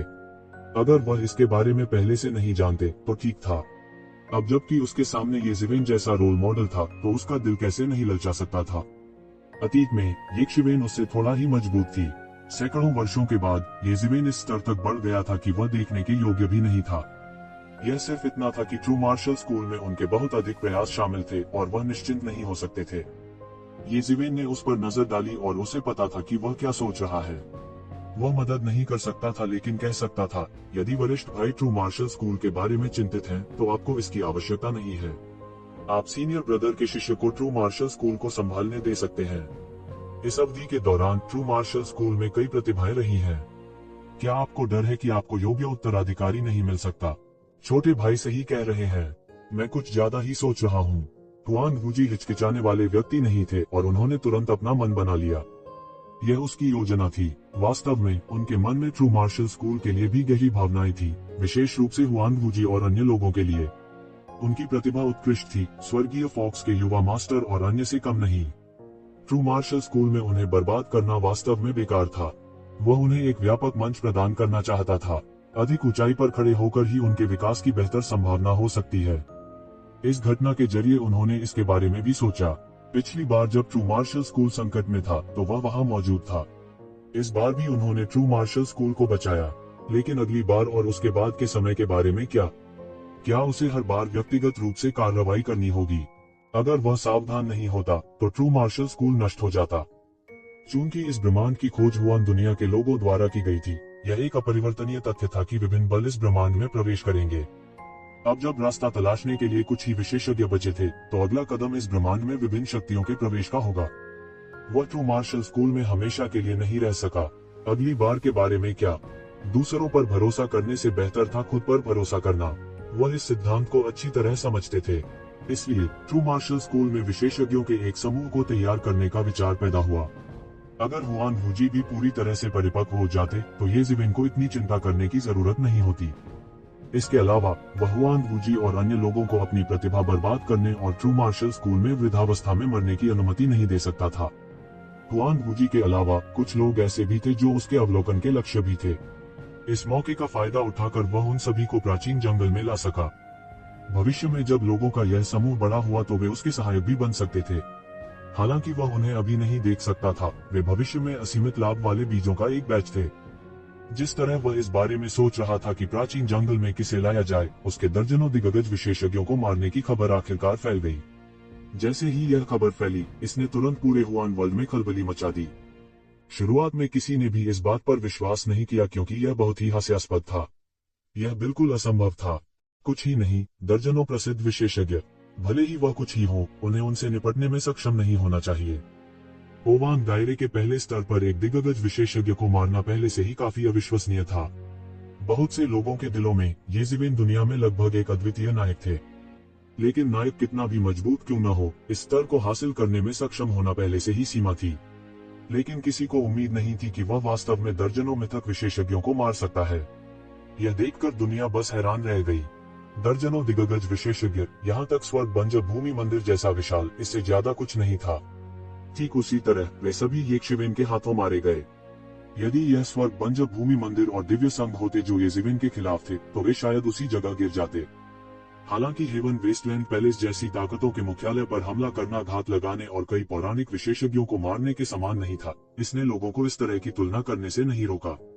आखिरकार मारे गए विशेषज्ञों में 3 शिखर पौराणिक विशेषज्ञ थे। भले ही वे ईश्वरीय संघ के नेता जैसे अद्वितीय व्यक्ति से तुलना नहीं कर सकते थे, फिर भी वे ऐसे व्यक्ति थे जिन्हें अनगिनत लोगों को देखना था। हालांकि वे वास्तव में येशिवेन के हाथों मारे गए थे। जैसे जैसे ब्यौरा लगातार सामने आ रहा था, हर कोई दंग रह गया। कुछ लोगों ने येशिवेन की प्रशंसा भी की। भले ही उसने किस तरह की गुप्त तकनीक का इस्तेमाल किया हो या किसी फॉर्मेशन का इस्तेमाल किया हो, उसने दर्जनों दिग्गज विशेषज्ञों का सामना करने की हिम्मत की थी। इसके लिए पहले से ही बहुत साहस की आवश्यकता थी। इसके अलावा वह वास्तव में सफल हुआ था। यह बस एक चमत्कार था। एक पल में हुआन वर्ल्ड हिल गया। येज़िविन की प्रतिष्ठा तुरंत उन प्रतिभाओं को पार कर गई थी जो कभी उसके समकक्ष थे। अगर उन जीनियस और कुछ पुरानी प्राचीन वस्तुओं ने उन्हें युवा जूनियस के रूप में देखने के लिए अपनी गहन साधना और उम्र पर भरोसा किया था, तो येज़िविन ने पहले ही सभी को चौंका दिया था और उन्हें उसे कम आंकने की हिम्मत नहीं करने दी थी। उन पुरानी पुरावशेषों को भी ऐसा नहीं लगा कि उसने किसी चोटी के महापुरुष को मार डाला है। उन पुरानी प्राचीन वस्तुओं में भी वे चोटी के दिग्गज विशेषज्ञ अजय और शख्सियत थे। हालांकि वे येशिवेन द्वारा मारे गए थे। क्या इसका मतलब यह नहीं था कि येशिवेन के पास पहले से ही उन्हें डराने की क्षमता थी? हालांकि उसने एक गुप्त तकनीक का इस्तेमाल किया था, फिर भी यह पहले से ही लोगों में उसके प्रति सम्मान का एक नया स्तर बनाने के लिए पर्याप्त था। बहुत से लोग खरगोश की मौत पर सहानुभूति महसूस किए बिना नहीं रह सके। वे पुरानी प्राचीन वस्तुएं भी थी जिन्होंने दसियों हजार वर्षों तक खेती की थी, फिर भी वे वास्तव में एक युवा कनिष्ठ द्वारा मारे गए थे जिसने केवल कुछ 100 वर्षों तक खेती की थी। कारण चाहे जो भी हो, इसने अभी भी लोगों को कुछ हद तक निराश किया है। यांगजी नदी में पीछे की लहरें सामने की लहरों को धकेलती हैं और सामने की लहरें समुद्र तट पर मर जाती हैं। ऐसा लगा कि यह धीरे धीरे एक वास्तविकता बन गया है, एक क्रूर तथ्य जिसका सामना करने के अलावा लोगों के पास कोई विकल्प नहीं था। यह एक ऐसा सच था जिसे कोई टाल नहीं सकता था। मूल रूप से ऐसी खबर थी कि येज़िविन ने इस लड़ाई में अपना सारा सार और रक्त समाप्त कर दिया था और उसका मांस पहले ही गिर चुका था। युद्ध को दूर से देखने वाले बहुत से लोगों ने अपनी आंखों से यह देखा था। यह वाकई सच था। इतने बड़े युद्ध के लिए येशिवेन ने समान कीमत कैसे नहीं चुकाई होगी। यह बात भी सभी मानते थे। अगर कोई कहे कि येशिवेन ने कीमत नहीं चुकाई है, तो क्या स्वर्ग अंधा नहीं हो जाएगा? कई लोगों ने भावना से आह भरी। एक अद्वितीय स्वर्ग के गौरव विशेषज्ञ के पास केवल इतना समय था कि वह अपने जीवन की सबसे चमकदार चमक को प्रकट कर सके, और फिर जल्दी में मर गया। यह वास्तव में अफसोस की बात थी। लेकिन जल्द ही और भी अविश्वसनीय खबरें सामने आईं। न केवल येज़िविन की मृत्यु नहीं हुई थी, बल्कि उन्होंने स्वर्गीय क्लेश को भी पार कर पौराणिक क्षेत्र में प्रवेश किया था। पहले तो लोगों को यकीन नहीं हुआ, लेकिन फिर तस्वीरें फैल गईं। येज़िविन का वीर रूप एक देवता की तरह था, जिससे सभी को विश्वास हो गया था कि वह मरा नहीं था। इसके विपरीत वह और भी अधिक शक्तिशाली हो गया था। स्वर्गीय क्लेश के दृश्य ने अनगिनत स्वघोषित प्रतिभाओं को भय से काम दिया। उन्होंने ऐसे स्वर्गीय क्लेश के बारे में कभी नहीं सुना था, इसे देखने की तो बात ही छोड़ दें। यह बिल्कुल अभूतपूर्व था। यह ज्ञात नहीं था कि जिन विशेषज्ञों ने अपना मार्ग सिद्ध किया था, क्या वे युवावस्था में इतने भयानक स्वर्गीय क्लेश से भी गुजरे थे। यदि वे येज़िविन की जगह होते, तो वे इस तरह के स्वर्गीय क्लेश का सामना करने में सक्षम नहीं होते। इस तरह के दबंग तरीके से पौराणिक क्षेत्र में प्रवेश करना तो दूर की बात है। पुरानी पीढ़ी के कई विशेषज्ञ एक के बाद एक बोले। इतने शक्तिशाली स्वर्गीय क्लेश के आधार पर पौराणिक क्षेत्र में प्रवेश करने के बाद येज़िविन की युद्ध शक्ति शायद एक चौंकाने वाले स्तर तक बढ़ जाएगी। आखिरकार यह कोई रहस्य नहीं था कि उन्होंने पोवांग क्षेत्र के पहले स्तर पर एक विशेषज्ञ को एक गहन मृत्यु क्षेत्र के शरीर के साथ हराया था। वह केवल गहन मृत्यु क्षेत्र के शिखर पर था, लेकिन वह पहले से ही पोवांग क्षेत्र के पहले स्तर पर एक विशेषज्ञ को हरा सकता था। अब जबकि वह पोवांग क्षेत्र के पहले चरण में प्रवेश कर चुका था, यह अकल्पनीय था कि उसकी ताकत किस हद तक बढ़ गई थी। जैसे ही उन्होंने पौराणिक क्षेत्र में प्रवेश किया, येज़िविन पौराणिक क्षेत्र में प्रवेश करने वाली युवा पीढ़ी के तीसरे व्यक्ति बन गए और जनता के दृष्टिकोण में प्रवेश किया। जिन लोगों ने उन पर डिजाइन बनाए थे, उन्होंने तुरंत हार मान ली। क्या मजाक! भले ही उन्होंने उस गुप्त तकनीक को ध्यान में नहीं रखा जिसका कोई दुष्प्रभाव नहीं था, यहाँ तक अपनी असली ताकत के साथ वह पहले से ही एक वास्तविक महान व्यक्ति थे। ऐसे अस्तित्व पर कितने लोग डिजाइन करने का साहस करेंगे। ये शिवेन ने जिस चीज की उम्मीद नहीं की थी वह यह थी कि इस घटना का कई शक्तिशाली पौराणिक शिखर अस्तित्वों पर बहुत ही चौंकाने वाला हानिकारक प्रभाव पड़ेगा। हेवन वेस्टलैंड पैलेस और डिवाइन अलायंस द्वारा संयुक्त रूप से स्थापित वांछित आदेश के कारण और रहस्यमय विशेषज्ञों ने आग में ईंधन डाला। 7वें, 8वें और यहाँ तक पोवान दायरे की 9वीं परत के कई पुराने राक्षस उसे लेने के लिए उत्सुक थे पुरस्कार के बदले से। अब वे सभी डर गए थे और हिलने की हिम्मत नहीं कर रहे थे। वह गुप्त तकनीक बहुत ही चौंकाने वाली थी। वे किसी ऐसी गुप्त तकनीक के बारे में नहीं सोच सकते थे जो किसी व्यक्ति को गहन मृत्यु क्षेत्र के शिखर से मिथक क्षेत्र के शिखर तक उठने की अनुमति दे सके। यह एक बहुत बड़ी छलांग थी। यदि यह केवल गुप्त तकनीक होती जो भयानक थी तो यह कोई बड़ी बात नहीं होती। इस स्तर तक साधना करने के बाद वे बहुत ज्ञानी थे और उन्होंने सभी प्रकार की चौंका देने वाली चीजें देखी थीं। सबसे भयानक बात यह थी कि येज़ेबेल द्वारा इस तरह की एक चौंकाने वाली गुप्त तकनीक का इस्तेमाल करने के बाद वह वास्तव में क्लेश से परे की स्थिति में प्रवेश कर गया था और सीधे मिथक के दायरे में प्रवेश कर गया था। उन्हें इसी बात का सबसे ज्यादा डर था। एक भयानक गुप्त तकनीक जिसका कोई साइड इफेक्ट नहीं था उन्हें डराने के लिए काफी थी। मांसल पनकों वाले बूढ़े व्यक्ति के अलावा शिव उमिंग और शांत दानव फ्लेमिंग गैप ने एक बार रहस्यमयी दुनिया में अपना नाम बनाया था। उन्होंने दुनिया को उल्टा कर दिया था और उनके कारण बहुत से लोग मारे गए थे। यद्यपि मांसल पनकों वाला बूढ़ा अज्ञात था, वह मिथक क्षेत्र के शिखर में प्रवेश करने में सक्षम होने के लिए एक साधारण व्यक्ति नहीं हो सकता था। वे कैसे भयभीत नहीं हो सकते थे जब ऐसा अनुपम अशुभ सितारा येज़ेबेल के हाथों मर गया था। वे अगला नहीं बनना चाहते थे। जब तक वे येज़ेबेल की पृष्ठभूमि को नहीं समझेंगे वे यूं ही कोई कदम नहीं उठाएंगे। यह भी खबर थी कि दैवीय गठबंधन के नेता, जिन्होंने मूल रूप से व्यक्तिगत रूप से कार्रवाई करने की योजना बनाई थी, इस वजह से रुक गए थे।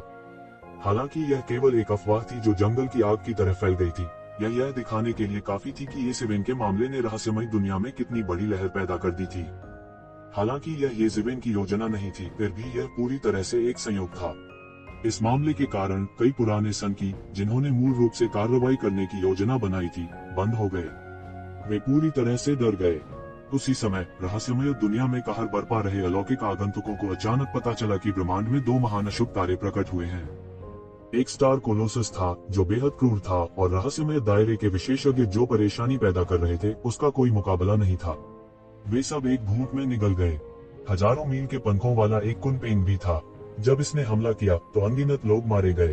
पहले तो लोगों ने गौर नहीं किया, लेकिन जैसे जैसे ज्यादा से ज्यादा लोग मरते गए, ज्यादा से ज्यादा लोग मरते गए और लोग इसके बारे में जानने लगे। देखते ही देखते इसने भारी हंगामा खड़ा कर दिया। बहुत से लोगों को यह पिछड़ी और उजाड़ भूमि अच्छी नहीं लगी। किसने सोचा होगा कि ऐसा पौराणिक जानवर वास्तव में अस्तित्व में है। अचानक अधिक से अधिक लोग पौराणिक जानवर का शिकार करने आए। आमतौर पर आदिम भयंकर जानवरों के रक्त रेखा वाले कुछ जीव इन शक्तिशाली आंकड़ों को अपना मानसिक संतुलन खो देने के लिए पर्याप्त नहीं थे। उनके लिए तो यह कुछ भी नहीं था। यदि एक दिन वे अपने डीओ को साबित कर सकते हैं तो प्राचीन काल में भी जहां कई विशेषज्ञ और राक्षस थे वे अभी भी मजबूत के रैंक से संबंधित होंगे। लेकिन ये दोनों असाधारण थे। स्टार बीस्ट, यहाँ तक कई आदिम भयंकर जानवरों के बीच इसने अपने लिए एक बड़ा नाम बनाया था। एक प्रसिद्ध और शक्तिशाली भयंकर जानवर कुनपेंग का उल्लेख नहीं है। यह 10 आदिम भयंकर जानवरों का नेता था जो सभी राक्षसों के पूर्वज थे। और सबसे महत्वपूर्ण बात, कुनपेंग ड्रैगन और फीनिक्स दौड़ जितना शक्तिशाली नहीं था। हालांकि ये नस्लें शक्तिशाली थी, लेकिन वे स्वभाव से लंपट भी थीं। उनकी उप प्रजातियां हर जगह देखी जा सकती थीं। इन उप प्रजातियों ने भी अपनी विशाल दुनिया का निर्माण करते हुए अपनी विशाल रचना बनाई। दूसरे शब्दों में, जब भी कोई कुनपेंग प्रकट होता है तो वह शुद्ध नस्ल का कुनपेंग होना चाहिए। इसने कई विशेषज्ञों का ध्यान आकर्षित किया। मिथक दायरे में कई बड़े शॉट्स ने कहा कि वे इस कुनपेंग को एक पर्वत के रूप में लेना चाहते हैं। इस युग में एक कुनपेंग को एक पर्वत के रूप में वश में करने में सक्षम होना स्वाभाविक रूप से बहुत विस्मयकारी था। उल्लेख नहीं है, जब कुनपेंग सीमा तक बढ़ गया तो यह बस एक अद्वितीय हत्या मशीन थी। एक पल के लिए कई विशेषज्ञ कुनपेंग से आकर्षित हुए। विशेष रूप से मिथक क्षेत्र के विशेषज्ञ, वे कुनपेंग की दिशा में पीछा करते हैं और हुआन दुनिया में लौट आते हैं। शेष हुआन दायरे के विशेषज्ञ स्टार बीस्ट के लिए कोई मुकाबला नहीं थे। उन्हें बड़े बैचों में निगल लिया गया था। इसके अलावा जितने अधिक हुआन दायरे के विशेषज्ञ इसे निगलते गए उतनी ही तेजी से स्टार बीस्ट की ताकत बढ़ती गई। जल्द ही यह पोवान क्षेत्र के तीसरे स्वर्ग में विकसित हो गया था। इससे हुआन क्षेत्र के कई विशेषज्ञ घबरा गए। इस समय अलौकिक आगंतुकों के बीच एक अफवाह भी थी। वह यह था कि कुनपेंग और स्टार बीस्ट बस एक दिग्गज बिग शॉट के पालतू जानवर थे जो लंबे समय से एकांत में रह रहे थे। वे पौराणिक देवताओं के पालतू जानवर भी हो सकते हैं। यह उनके लिए एक चेतावनी थी। यदि वे इसी तरह बेशर्मी से हत्या करते रहे तो उन्हें इस शक्तिशाली समावेशी बिजली घर के हमले का सामना करना पड़ सकता है। जब यह खबर सामने आई तो बाहरी अंतरिक्ष से आने वाले यात्री दहशत में आ गए। उन्होंने करीब से देखा और पाया कि यह सच था। बाहरी अंतरिक्ष से आने वाले उन आगंतुकों में से केवल वे लोग जिन्होंने अपराध किए और हर जगह दुनिया का कत्लेआम किया, कुनपेंग और स्टार बीस्ट द्वारा निगल लिए गए। जब तक दूसरे उनका अनुसरण नहीं करते तब तक वे ठीक रहेंगे। इस तरह कई लोगों को राहत मिली। आखिरकार हर कोई इस स्वदेशी दुनिया का वध करने के लिए पागल नहीं था। कुछ लोगों को इस पर विश्वास नहीं हुआ, लेकिन उन्हें स्टार बीस्ट ने जल्दी से निगल लिया। उनके पास वापस लड़ने की शक्ति भी नहीं थी। भले ही बड़ी ताकतों के कुछ विशेषज्ञों ने अपने संप्रदायों के लीजेंड विशेषज्ञों को आमंत्रित किया हो, लेकिन वे स्टार बीस्ट को बिल्कुल भी नहीं रोक सके। कम शक्ति वाले लोग इसे निगल जाएंगे और उच्च शक्ति वाले लोग स्टार बीस्ट को इसके घेरे से बाहर निकलने से नहीं रोक पाएंगे। यह पौराणिक प्राचीन शातिर जानवरों में से एक था। इसके अलावा ये ज़िबेन भी गुप्त रूप से कार्रवाई करेगी। कुछ समय के लिए यह पागलपन पूरी तरह से बंद हो गया था। इसने विभिन्न दुनियाओं को आखिरकार राहत की सांस लेने की अनुमति दी। उन्हें सीधे विनाश के ऐसे संकट का सामना नहीं करना पड़ेगा। चूंकि ये दुनिया स्पष्ट रूप से बिजली घरों द्वारा संरक्षित थी, इसलिए इन लोगों का ध्यान अंततः देवताओं के युद्ध क्षेत्र में स्थानांतरित हो गया था। ये शिवेन ने इसकी परवाह नहीं की। उसने थोड़ा बहुत खोजबीन की थी, लेकिन उसने केवल परिधि का अन्वेषण किया था। उसके लिए उस समय निस्संदेह यह एक खतरनाक जगह थी। अब वह जाने और सच्चाई का पता लगाने के लिए योग्य था। हालांकि वह जल्दी में नहीं था। देवताओं के कब्रिस्तान के रूप में जानी जाने वाली इस जगह की खोज अभी शुरू ही हुई थी। वह शामिल होने की जल्दी में नहीं था। इसके विपरीत उसे अपने शरीर में राजसी रक्तसार को परिष्कृत करने के लिए और अधिक समय की आवश्यकता थी। स्वर्ग का प्रतिशोध बहुत जल्दी फैल गया था। इसे पूरी तरह से शुद्ध करने के लिए स्वर्ग के प्रतिशोध का उपयोग करने का कोई तरीका नहीं था। उसे अपने बल से निखारने में समय लगेगा। उसके पास ज्यादा समय नहीं था। 7 साल। उसके पास केवल 7 वर्ष थे। अब डिवाइन यूनियन और हेवन वेस्टलैंड पैलेस में अभी भी उनकी चिंताएं थीं। हालांकि 7 साल बाद वह नामलेस दाव कॉलेज से स्नातक होगा और अनिवार्य रूप से दोनों पक्षों से पागल दमन का सामना करेगा। यहाँ तक दिव्य संघ के नेता और हेवन वेस्टलैंड पैलेस मास्टर भी व्यक्तिगत रूप से कार्रवाई करेंगे। इसलिए उनके पास ज्यादा समय नहीं था। स्नातक होने से पहले उन्हें अपनी ताकत को एक नए स्तर पर सुधारने का प्रयास करना पड़ा। इसके अलावा डिवाइन यूनियन और हेवन वेस्टलैंड पैलेस की तुलना में एबिस दानव मास्टर एक बड़ा खतरा था। वह नहीं जानता था कि कब वह उपचार पूरा करेगा और एक ही बार में दाव सत्यापन क्षेत्र में प्रवेश करेगा। यह धमकी उसके सिर पर लटकी एक तेज तलवार की तरह थी, जो उसे हर समय सावधान रहने के लिए मजबूर करती थी। पलक झपकते ही 1 साल बीत गया। 1 साल से अधिक समय बीत चुका था जब सभी ने देवताओं के कब्रिस्तान की खोज की थी। जैसा कि ज़िबेन ने उम्मीद की थी, विशेषज्ञ केवल अगुआ थे। जैसे ही विभिन्न लोगों के विशेषज्ञ ब्रह्मांड में प्रवेश करते हैं, संपूर्ण ब्रह्मांड एक बार फिर जीवंत हो जाता है। हालांकि मानव जाति मूल रूप से इस ब्रह्मांड में एक उच्च और शक्तिशाली अस्तित्व थी। अब वे अचानक हाशिए की जाति बन गए थे। भले ही किसी ने तथाकथित रहस्यमयी विशेषज्ञ के निवारण के कारण बड़े पैमाने पर मानव जाति का नरसंहार करने का साहस नहीं किया, इसका मतलब यह नहीं था कि मानव जाति कोई बेहतर थी। इन विदेशी जातियों का मानव जाति के प्रति अच्छा रवैया नहीं था। कुछ संसार विदेशी जातियों के गुलाम भी बन गए थे। कुछ ताकतों ने इसे इतना स्पष्ट नहीं किया, लेकिन वास्तव में उन्होंने मानव जाति में गहराई से घुसपैठ कर ली थी। मानव जाति में घुसपैठ करने वाली इन ताकतों का सामना करने के लिए इन मानव संप्रदायों के पास प्रतिशोध का कोई साधन नहीं था। आखिरकार उनमें से सबसे मजबूत केवल पारलौकिक क्षेत्र में था। वे चींटियों की तरह कमजोर थे। यदि यह इस तथ्य के लिए नहीं था कि वे उस रहस्यमय विशेषज्ञ से डरते थे जो मौजूद नहीं था, तो उनके पास ऐसा उपचार भी नहीं होता। हालांकि ये सभी सूक्ष्मता से किए गए थे। जिस चीज ने वास्तव में सभी का ध्यान खींचा वह थी देवताओं के कब्रिस्तान की मौजूदगी। विभिन्न बलों के कई विशेषज्ञों के आगमन के साथ देवताओं के कब्रिस्तान के बारे में अधिक से अधिक जानकारी का विश्लेषण किया गया। यह पता चला कि देवताओं का कब्रिस्तान मूल रूप से एक साधारण स्थान था। हालांकि देवताओं को यहाँ दफनाए जाने के बाद यह मृत्यु का देश बन गया। भगवान स्वयं दुनिया में सबसे महान प्राणी और महानतम अस्तित्व थे। उनकी मौत से आसमान और धरती तक हिल जाएगी। जिस स्थान पर उनकी मृत्यु हुई वहाँ अनगिनत नियम स्वतः ही एक प्राकृतिक आध्यात्मिक गुफा बन जाएंगे। इन आध्यात्मिक गुफाओं ने स्वर्ग और पृथ्वी की आध्यात्मिक ऊर्जा को अवशोषित कर लिया, जो चौंकाने वाली शक्ति के साथ एक भयानक सरणी में बदल गई। बिना किसी विशेष विधि के ही इसमें प्रवेश किया जा सकता था। इसके अलावा लगभग सभी देवताओं को इसी स्थान पर दफनाया गया था। आध्यात्मिक गुफाएं एक दूसरे से जुड़ी हुई थीं। फेंग शुई और शुई आपस में जुड़े हुए थे, जिससे एक विशाल आध्यात्मिक गुफा सरणी का निर्माण हुआ जो एक अकथनीय तरीके से संचालित होती थी। कुछ सर्वशक्तिमान आंकड़ों की गणना पहले की गई थी। यहाँ तक अगर कोई भगवान जबरदस्ती देवताओं के कब्रिस्तान में घुसना चाहता है तो वे देवताओं द्वारा छोड़ी गई ऊर्जा से मौत के मुंह में चले जाएंगे। इसमें न केवल देवताओं की शेष शक्ति समाहित थी, बल्कि यह स्वर्ग और पृथ्वी द्वारा भी सुरक्षित थी। स्वर्ग और पृथ्वी की शक्ति के कारण इसे तोड़ना असंभव था। बेशक विभिन्न संगठनों के बीच मंत्र निर्माण के उस्तादों की कोई कमी नहीं थी और उनमें से कई स्वर्ग को हिला देने वाले, धरती को हिला देने वाले, खेती के आधार वाले देवता थे। जादू संरचनाओं के ताओ में उनका कौशल इतना गहरा था कि वे साधारण वर्तनी संरचनाओं को आसानी से तोड़ सकते थे, और फिर भी उन्हें इस तरह के एक जादू के गठन को तोड़ने के लिए एक साथ काम करने में 1 वर्ष से अधिक का समय लगा था, और अंत में वे इसे तोड़ने का एक तरीका निकालना शुरू कर रहे थे। अगर वे जादू के गठन से तोड़ना चाहते हैं तो यह आत्मघाती होगा। हालांकि अगर वे जादू के गठन की आंख पा सकते हैं तो वे एक एक करके इसे तोड़ पाएंगे। बेशक यह आसान नहीं होने वाला था। एक सामान्य दिशा का पता लगाने में उन्हें 1 वर्ष से अधिक का समय लगा। हालांकि उस क्षेत्र में 20 से अधिक आत्मा गुफाएं थी और उन मकबरों में से एक था जो संरचना का वास्तविक केंद्र था। गठन को तोड़ने के लिए गठन के मूल पर भरोसा करना होगा। केवल जादू गठन की आंख को तोड़कर वे वास्तव में जादू गठन के माध्यम से टूट सकते हैं। हालांकि 20 से अधिक कब्रें थीं, इसलिए इसका पता लगाना बहुत मुश्किल था।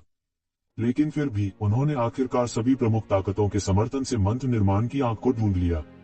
यह एक दानव कुल के देवता का मकबरा था। कोई नहीं जानता था कि दानव राजा कौन था, लेकिन इस खबर को जानने के बाद मूल रूप से निर्जन दानव कबीले में अचानक भीड़ हो गई। बहुत से लोग इस दानव कुल के देवता के बारे में कुछ जानकारी जानना चाहते थे। केवल इसी तरह से वे कब्रों की अगली श्रृंखला को पार कर सके और तोड़ सके। केवल तभी वे असीमित धन और ताओ पुष्टि क्षेत्र से संबंधित धन प्राप्त कर सकते थे। ये खबर येज़ेविन के कानों तक भी पहुंची, जो अभी भी ट्रू मार्शल डोमेन में थी। देवताओं का पहला मकबरा खुलने वाला था। इतनी बड़ी बात को वह आसानी से जाने नहीं देंगे। हालांकि कुछ सुराग थे। कोई नहीं बता सकता था कि वे जादू के गठन से कब टूटेंगे। आखिरकार इसमें पौराणिक देवता शामिल थे। सैकड़ों या हजारों वर्षों तक कोई सुराग न होना सामान्य बात थी। हालांकि ये बेहेमोत साधारण नहीं थे। वास्तव में अन्य दुनिया से भी अमर विरासतें हस्तक्षेप कर रही थीं, देवताओं से संबंधित अनुभव ला रही थी और स्तर के माध्यम से तोड़ने के प्रयास में शामिल हो रही थी। यदि यह देवताओं का एक साधारण मकबरा होता तो यह स्वाभाविक रूप से इतना कठिन नहीं होता। यह सिर्फ इतना था कि देवताओं के इतने सारे मकबरों को एक साथ दफनाया गया था, जिससे देवताओं के मकबरों का एक भयानक समूह बन गया। छोटे दानव भगवान का मकबरा उनमें से एक था। हुआन दुनिया में कई ताकतें टूटने के लिए सेना में शामिल हो गईं, लेकिन इस जादू के गठन से उनका गला घोंट दिया गया। उन्होंने अपनी आधी से अधिक सेना खो दी। इस बार उन्होंने स्वाभाविक रूप से टूटने की हिम्मत नहीं की। एक व्यक्ति के आगमन ने ये शिवेन को शांत बैठने और उसकी उपेक्षा करने में असमर्थ बना दिया। बड़े भाई, मेरे पिता को बचाओ। जब ली हा फिर से ट्रू मार्शल स्कूल में दिखाई दी तो यह येज़ेविन की उम्मीद से पूरी तरह से परे था। ली हा ने उन्हें गले लगाया।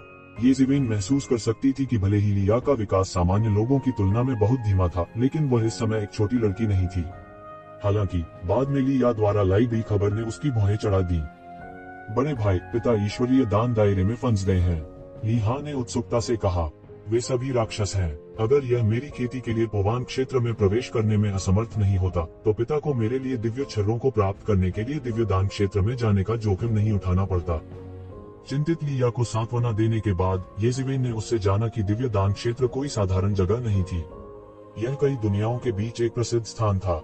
एक समय एक ईश्वर स्तर का विशेषज्ञ था और उनमें से एक से अधिक थे। हालांकि यह कहा गया कि उन्होंने एक शक्तिशाली व्यक्ति को नाराज कर दिया और गोली देवता नष्ट हो गए। संपूर्ण ईश्वरीय दान क्षेत्र को सील कर दिया गया था और कोई नहीं जानता था कि यह कहाँ गया। हाल ही में दिव्य दान क्षेत्र फिर से प्रकट हुआ था। दिव्य दान क्षेत्र की स्थापना एक पुराने पूर्वज द्वारा की गई थी जो कीमिया में कुशल था। दिव्य दान क्षेत्र में अनगिनत दिव्य छर्रों थे। ली फैंग ने किसी तरह डिवाइन डैन दायरे के बारे में पता लगाया और डिवाइन डैन दायरे में प्रवेश पाया। यहाँ तक कि उसने व्यक्तिगत रूप से वहाँ अपने लोगों का नेतृत्व किया। हालांकि वर्षों से लिया का सुधार अभी भी बहुत तेज था। वह लीजेंड के दायरे में फंस गई थी। ऐसा इसलिए नहीं था क्योंकि वह पर्याप्त प्रतिभाशाली नहीं थी, बल्कि उसके कबीले के लिए भी ऐसा ही था। अगर कोई स्पेशल एनकाउंटर नहीं होता तो उनके लिए इससे पार पाना मुश्किल होता। हालांकि एक बार जब वे इससे उबर जाते हैं तो वे सिद्धांत की पुष्टि करने वाले दायरे में प्रवेश करने में सक्षम हो जाते हैं। अतीत में जब उनका कबीला आसपास था तब भी एक रास्ता था। हालांकि उनका वंश पहले ही समाप्त हो चुका था। लिया को अपने कबीले से कोई मदद नहीं मिली। जैसे ली फैंग केवल ईश्वरीय दान क्षेत्र में एक प्रकार की दिव्य गोली प्राप्त करने का जोखिम उठा सकते थे। इस दिव्य गोली के साथ लिया और बेहतर हो सकती थी। हालांकि कौन भविष्यवाणी कर सकता था कि ईश्वरीय दान संसार अनगिनत वर्षों के लिए बंद रहेगा। डिवाइन डैन वर्ल्ड के अंदर बहुत पहले बदल गया था। कई औषधीय गोलियां जिन्हें डिवाइन डैन वर्ल्ड के भीतर सील कर दिया गया था, उन्होंने अपनी स्वयं की संवेदना विकसित की और गोली राक्षसों में खेती की। एक ही सांस में उन्होंने पूरे डिवाइन डैन वर्ल्ड पर कब्जा कर लिया और एक गोली दानव साम्राज्य की स्थापना की। ली फैंग अचंभे में फंस गया था और अंदर ही फंस गया था। वह सबसे शक्तिशाली राक्षसी पहले तेरे द्वारा फंस गया था, जो उसे जिंदा परिष्कृत करना चाहता था। समूह पूरी तरह से नष्ट हो गया था। केवल लिया बच निकलने में सफल रही। लिया, जो अकेली थी, केवल ये जिवेन की तलाश कर सकती थी। ये जिवेन की भौहें तन गईं। उन्होंने मूल रूप से सोचा था कि ली फैंग की ताकत केवल ट्रांसेंडेंट दायरे में थी। हालांकि उन्होंने अब ऐसा नहीं सोचा था। पुराने गठबंधन मास्टर की चौंकाने वाली ताकत से ली फैंग, जो दक्षिणी सप्तऋषि स्थापित करने और पुराने गठबंधन मास्टर के खिलाफ अनगिनत वर्षों तक लड़ने में सक्षम थे, एक साधारण व्यक्ति नहीं थे। अन्यथा वह दक्षिणी द्वीप कैसे बना सकता था और इतने सालों तक विरोध कर सकता था। यहाँ तक अपनी ताकत के साथ वह अभी भी दिव्य दान दायरे में फंसा हुआ था। उन्हें डर था कि दिव्य दान क्षेत्र वास्तव में बाघ की मांद है। दिव्य दान क्षेत्र, जिसने सोचा होगा कि दिव्य दान क्षेत्र अभी भी मौजूद होगा। अचानक येमो की आवाज येजिवेन के दिमाग में गूंज उठी। येजिवेन, तुम इस मौके को जाने नहीं दे सकते। द डिवाइन डैन वर्ल्ड एक अच्छी जगह है। वह कौन सी जगह है? येजिवेन ने पूछा। ऐसा लगता था कि येमो इसके बारे में जानता था। बहुत समय पहले की बात है। यह गोली भगवान कीमिया सम्राट के गुट के तहत एक प्रसिद्ध देवता विशेषज्ञ थे। उन्होंने कीमिया सम्राट की प्रत्यक्ष विरासत भी प्राप्त की। हालांकि यह कहा गया था कि वह कीमिया सम्राट के साथ गिर गया था और उसने कीमिया सम्राट को धोखा दिया था। उन्होंने अपना डिवाइन डैन वर्ल्ड बनाया और कुछ समय के लिए प्रसिद्ध हो गए। उसके बाद कीमिया सम्राट द्वारा भेजे गए विशेषज्ञों ने उसका पीछा किया और गोली भगवान को मार डाला। उसके बाद दिव्य दान संसार गायब हो गया। ऐसा लगता था कि कीमिया सम्राट ने इसे छुपाने के लिए किसी शक्तिशाली साधन का इस्तेमाल किया था। कोई भी गोली भगवान के ठिकाने का पता नहीं लगा सका। किसने सोचा होगा कि वह अब दिखाई देगा? येमो ने विस्मय में कहा। मैं इतना स्पष्ट रूप से क्यों जानता हूँ? इसका कारण यह है कि उस समय भगवान गोली भगवान को वश में करना चाहते थे और दानव जाति की सेवा करना चाहते थे। दुर्भाग्य से, हालांकि गोली भगवान ने दानव जाति को धोखा दिया, उसने सभी बलों द्वारा भर्ती होने से इनकार कर दिया और अपना स्वयं का गुट स्थापित किया। अंत में वह कीमिया सम्राट के गुट के विशेषज्ञों द्वारा सत्यानाश कर दिया गया। उन्हें एक चरित्र माना जा सकता है। उस समय प्रभु दिव्य दान संसार पर ध्यान दे रहे थे। गोली भगवान बहुत शक्तिशाली थी। उस समय वह पहले से ही चोटी के विशेषज्ञ थे। कीमिया सम्राट के गुट के कई शिष्यों में गोली भगवान निस्संदेह सबसे मजबूत थे। कई विशेषज्ञों की घेराबंदी का सामना करते हुए भी वह एक नुकसानदेह स्थिति में नहीं आया। बाद में कीमिया सम्राट ने व्यक्तिगत रूप से हमला किया और उसे मार डाला। आप सोच सकते हैं कि वह कितना शक्तिशाली था। शीर्षक से ही येजिवेन बता सकता था कि गोली भगवान एक और शक्तिशाली सम्राट था, एक अस्तित्व जो केवल एक सम्राट द्वारा व्यक्तिगत रूप से मारा जा सकता था। कीमिया सम्राट के गुट के विशेषज्ञों के बीच भी गोली भगवान अत्यंत शक्तिशाली था। कोई आश्चर्य नहीं कि येमो ने उसे डिवाइन डैन वर्ल्ड को बंद न करने के लिए कहा। हालांकि कीमिया सम्राट के गुट द्वारा डिवाइन डैन वर्ल्ड का सफाया कर दिया गया था, लेकिन कीमिया सम्राट ने डिवाइन डैन वर्ल्ड को वापस नहीं लिया। इसके विपरीत उन्होंने व्यक्तिगत रूप से कार्रवाई की और स्वर्गीय रहस्यों को छुपाया ताकि कोई भी दिव्य के ठिकाने का पता न लगा सके। डैन वर्ल्ड, मुझे उम्मीद नहीं थी कि ली फैंग वास्तव में इसे खोज लेंगे। क्या बढ़िया अवसर है, येमो ने कहा। अब जब आपकी साधना मिथक के दायरे में प्रवेश कर गई है, तो साधारण अमृत का आप पर कोई प्रभाव नहीं पड़ता है। हालांकि गोली भगवान द्वारा शुद्ध किए गए अमृत अलग है। वह दाव का विशेषज्ञ है। उनके द्वारा परिष्कृत किए गए अमृत ताओ के विशेषज्ञों के लिए भी उपयोगी है। आपकी तो बात ही छोड़िए। क्या आप जानते हैं कि सबसे महत्वपूर्ण बात क्या है? सबसे खास बात यह है कि गोली भगवान अमृत का दीवाना है। उन्होंने वास्तव में 3 दैवीय ग्रेड अमृतों को प्रबुद्ध किया, जिसे उन्होंने परिष्कृत किया और यहाँ तक उन्हें ताओ के बिंदु तक विकसित किया। इसे चमत्कार ही कहा जा सकता है। आगे चलकर उसके साथ ही दैवी दान संसार के तीनों शिष्यों का भी नाश हो गया। उनकी बुद्धि मिट गई। हालांकि किसी कारण से उन्हें पिल गॉड द्वारा पुनः प्राप्त नहीं किया गया था। उस समय मैं प्रभु का अनुसरण कर रहा था और बहुत स्पष्ट रूप से देखा कि दिव्य दान दुनिया के 3 शिष्य दिव्य दान दुनिया के साथ गायब हो गए थे। यदि तुम उनमें से किसी को पा सको और मुझे उसे खा लेने दो, तो मैं शीघ्र ही अंधकार के स्वामी के शरीर को शुद्ध कर सकूंगा। उस समय मैं केवल अपने शरीर के साथ अगाध दानव प्रभु के साथ प्रतिस्पर्धा करने में सक्षम हो जाऊंगा। इसके अलावा इस अमृत को शुद्ध करने के बाद मैं जल्द ही दाव को ठीक कर पाऊंगा। उस समय भले ही रसातल दानव भगवान ने अपना दाव सिद्ध कर दिया हो, वह मुझे नहीं मार पाएगा। उद्धरण चिन्ह। इस यक्षवेन ने एक गहरी सांस ली। उनके लिए अपने डीओ को साबित करना बेहद मुश्किल था। हालांकि अमृत जो गोली भगवान द्वारा प्रबुद्ध किए गए थे, वे दाव क्षेत्र में विकसित हुए थे। गोली भगवान की ताकत बिल्कुल अकल्पनीय थी। हालांकि ऐसे व्यक्ति को गोली सम्राट ने मार डाला था। सम्राट स्तर की अत्याचारी युद्ध शक्ति ने उसे पूरी तरह से स्तब्ध कर दिया। एक असली आदमी ऐसा होना चाहिए। यह वाक्य उनके दिमाग में कौंध गया। यह ऐसा था मानो इसकी जड़ें बढ़ गई हो और यह उसके दिमाग में मजबूती से जम गया हो।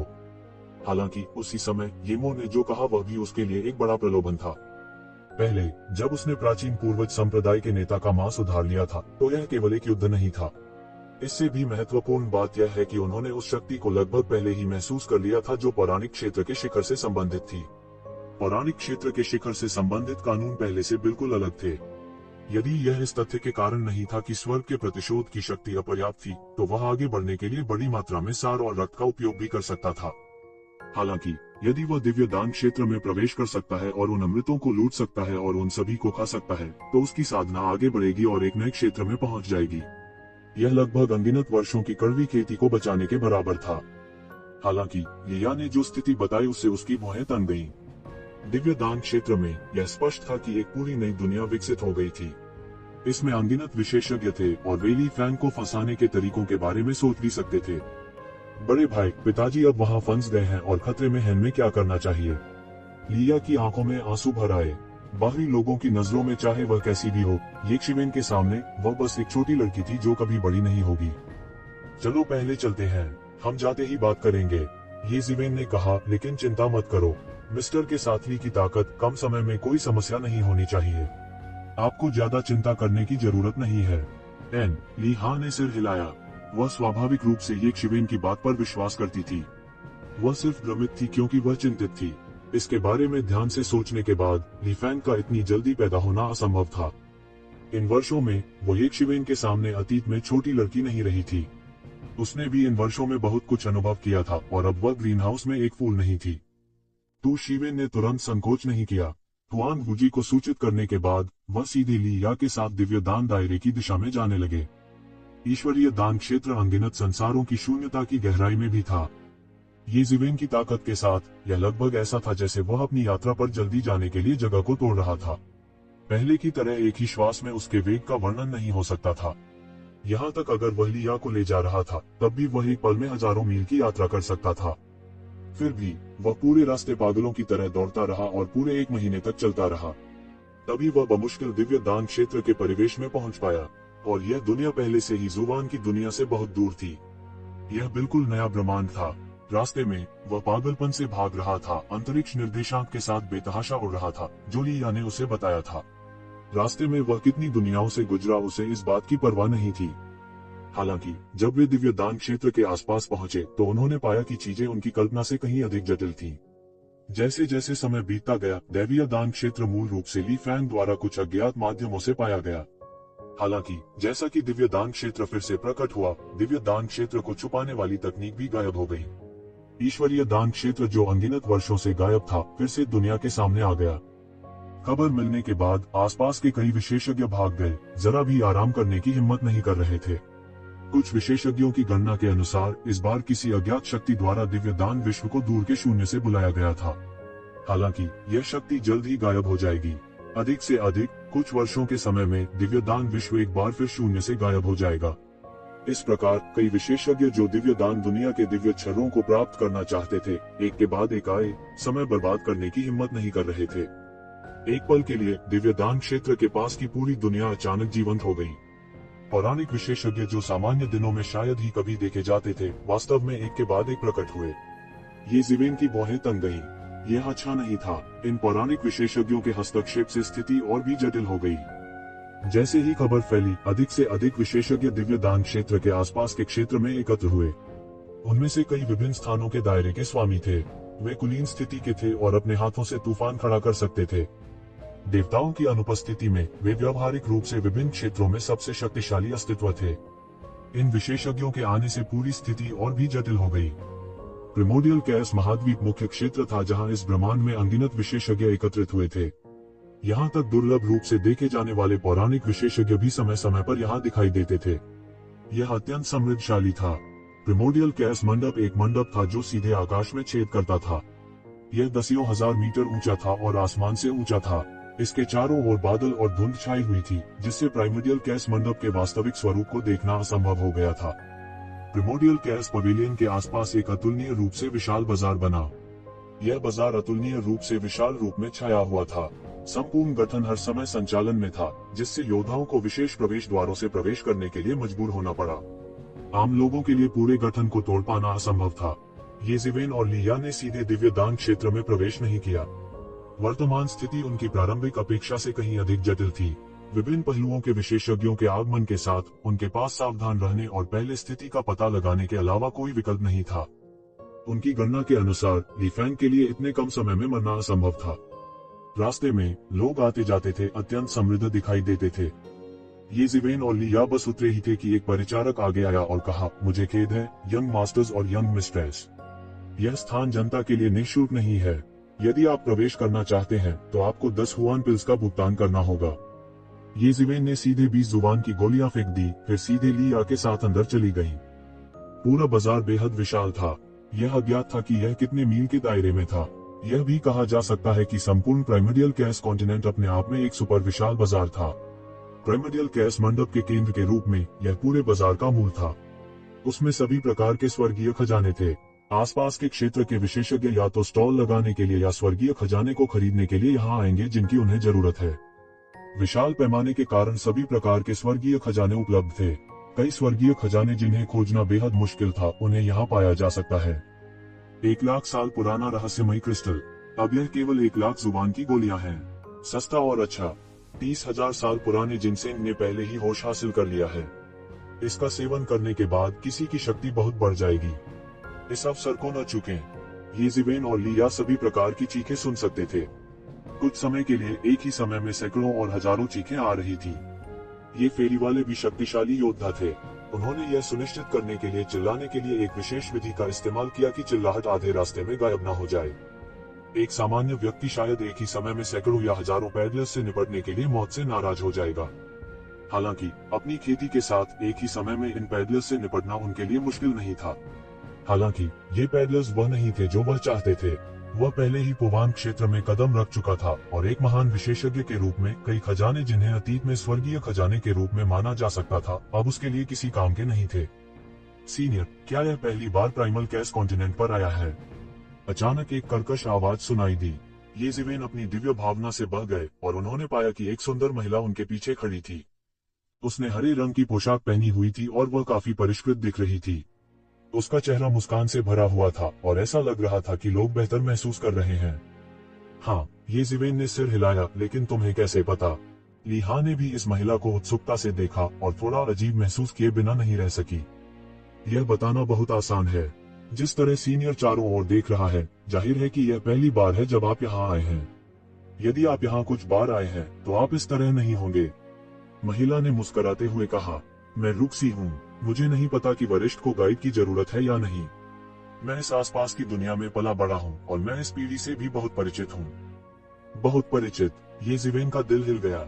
वह मूल रूप से मना करने का इरादा रखता था, लेकिन उसने अपने शब्दों को निगल लिया। मुझे नहीं पता कि क्या आप ईश्वरीय दान दायरे के बारे में कुछ जानते हैं जो अभी सामने आया है। इतना सीनियर भी यहाँ दिव्य दान दायरे के लिए है। रुऑक्सी ने मुस्कुराते हुए कहा। हालांकि उसने ऐसा कहा जैसे कि उसे अचानक कुछ एहसास हुआ हो। यह वास्तव में उतना अजीब नहीं था। अगर आप इस बारे में बात करना चाहते हैं तो मैं थोड़ा जानता हूँ। क्या मैं जान सकता हूँ कि वरिष्ठ क्या जानना चाहते हैं? रुऑक्सी ने पूछा। क्या आप विशिष्ट स्थिति के बारे में जानते हैं? येज़ेवेन ने पूछा। मैं इस बारे में ज्यादा नहीं जानता, लेकिन मैं आपको एक जगह से मिलवा सकता हूँ और आप वहाँ सब कुछ जान जाएंगे। रुऑक्सी ने तुरंत कहा, यह वरिष्ठ, इस व्यवसाय में हमारा एक नियम है। यदि आप चाहते हैं कि हम एक मार्गदर्शक बने तो आपको कम से कम 1000 हुआन दान देने होंगे। मुझे नहीं पता। क्या आप इसे पहले मुझे दे सकते हैं? रॉक्सी ने कुछ शर्मिंदगी भरे अंदाज में येज़ेविन को देखा, लेकिन उसकी आंखें अभी भी येज़ेविन को देख रही थी। Here you go, येज़ेविन ने संकोच नहीं किया और सीधे जुबान डांस को रॉक्सी पर फेंक दिया। ये सिर्फ एक छोटा सा भाग्य थे।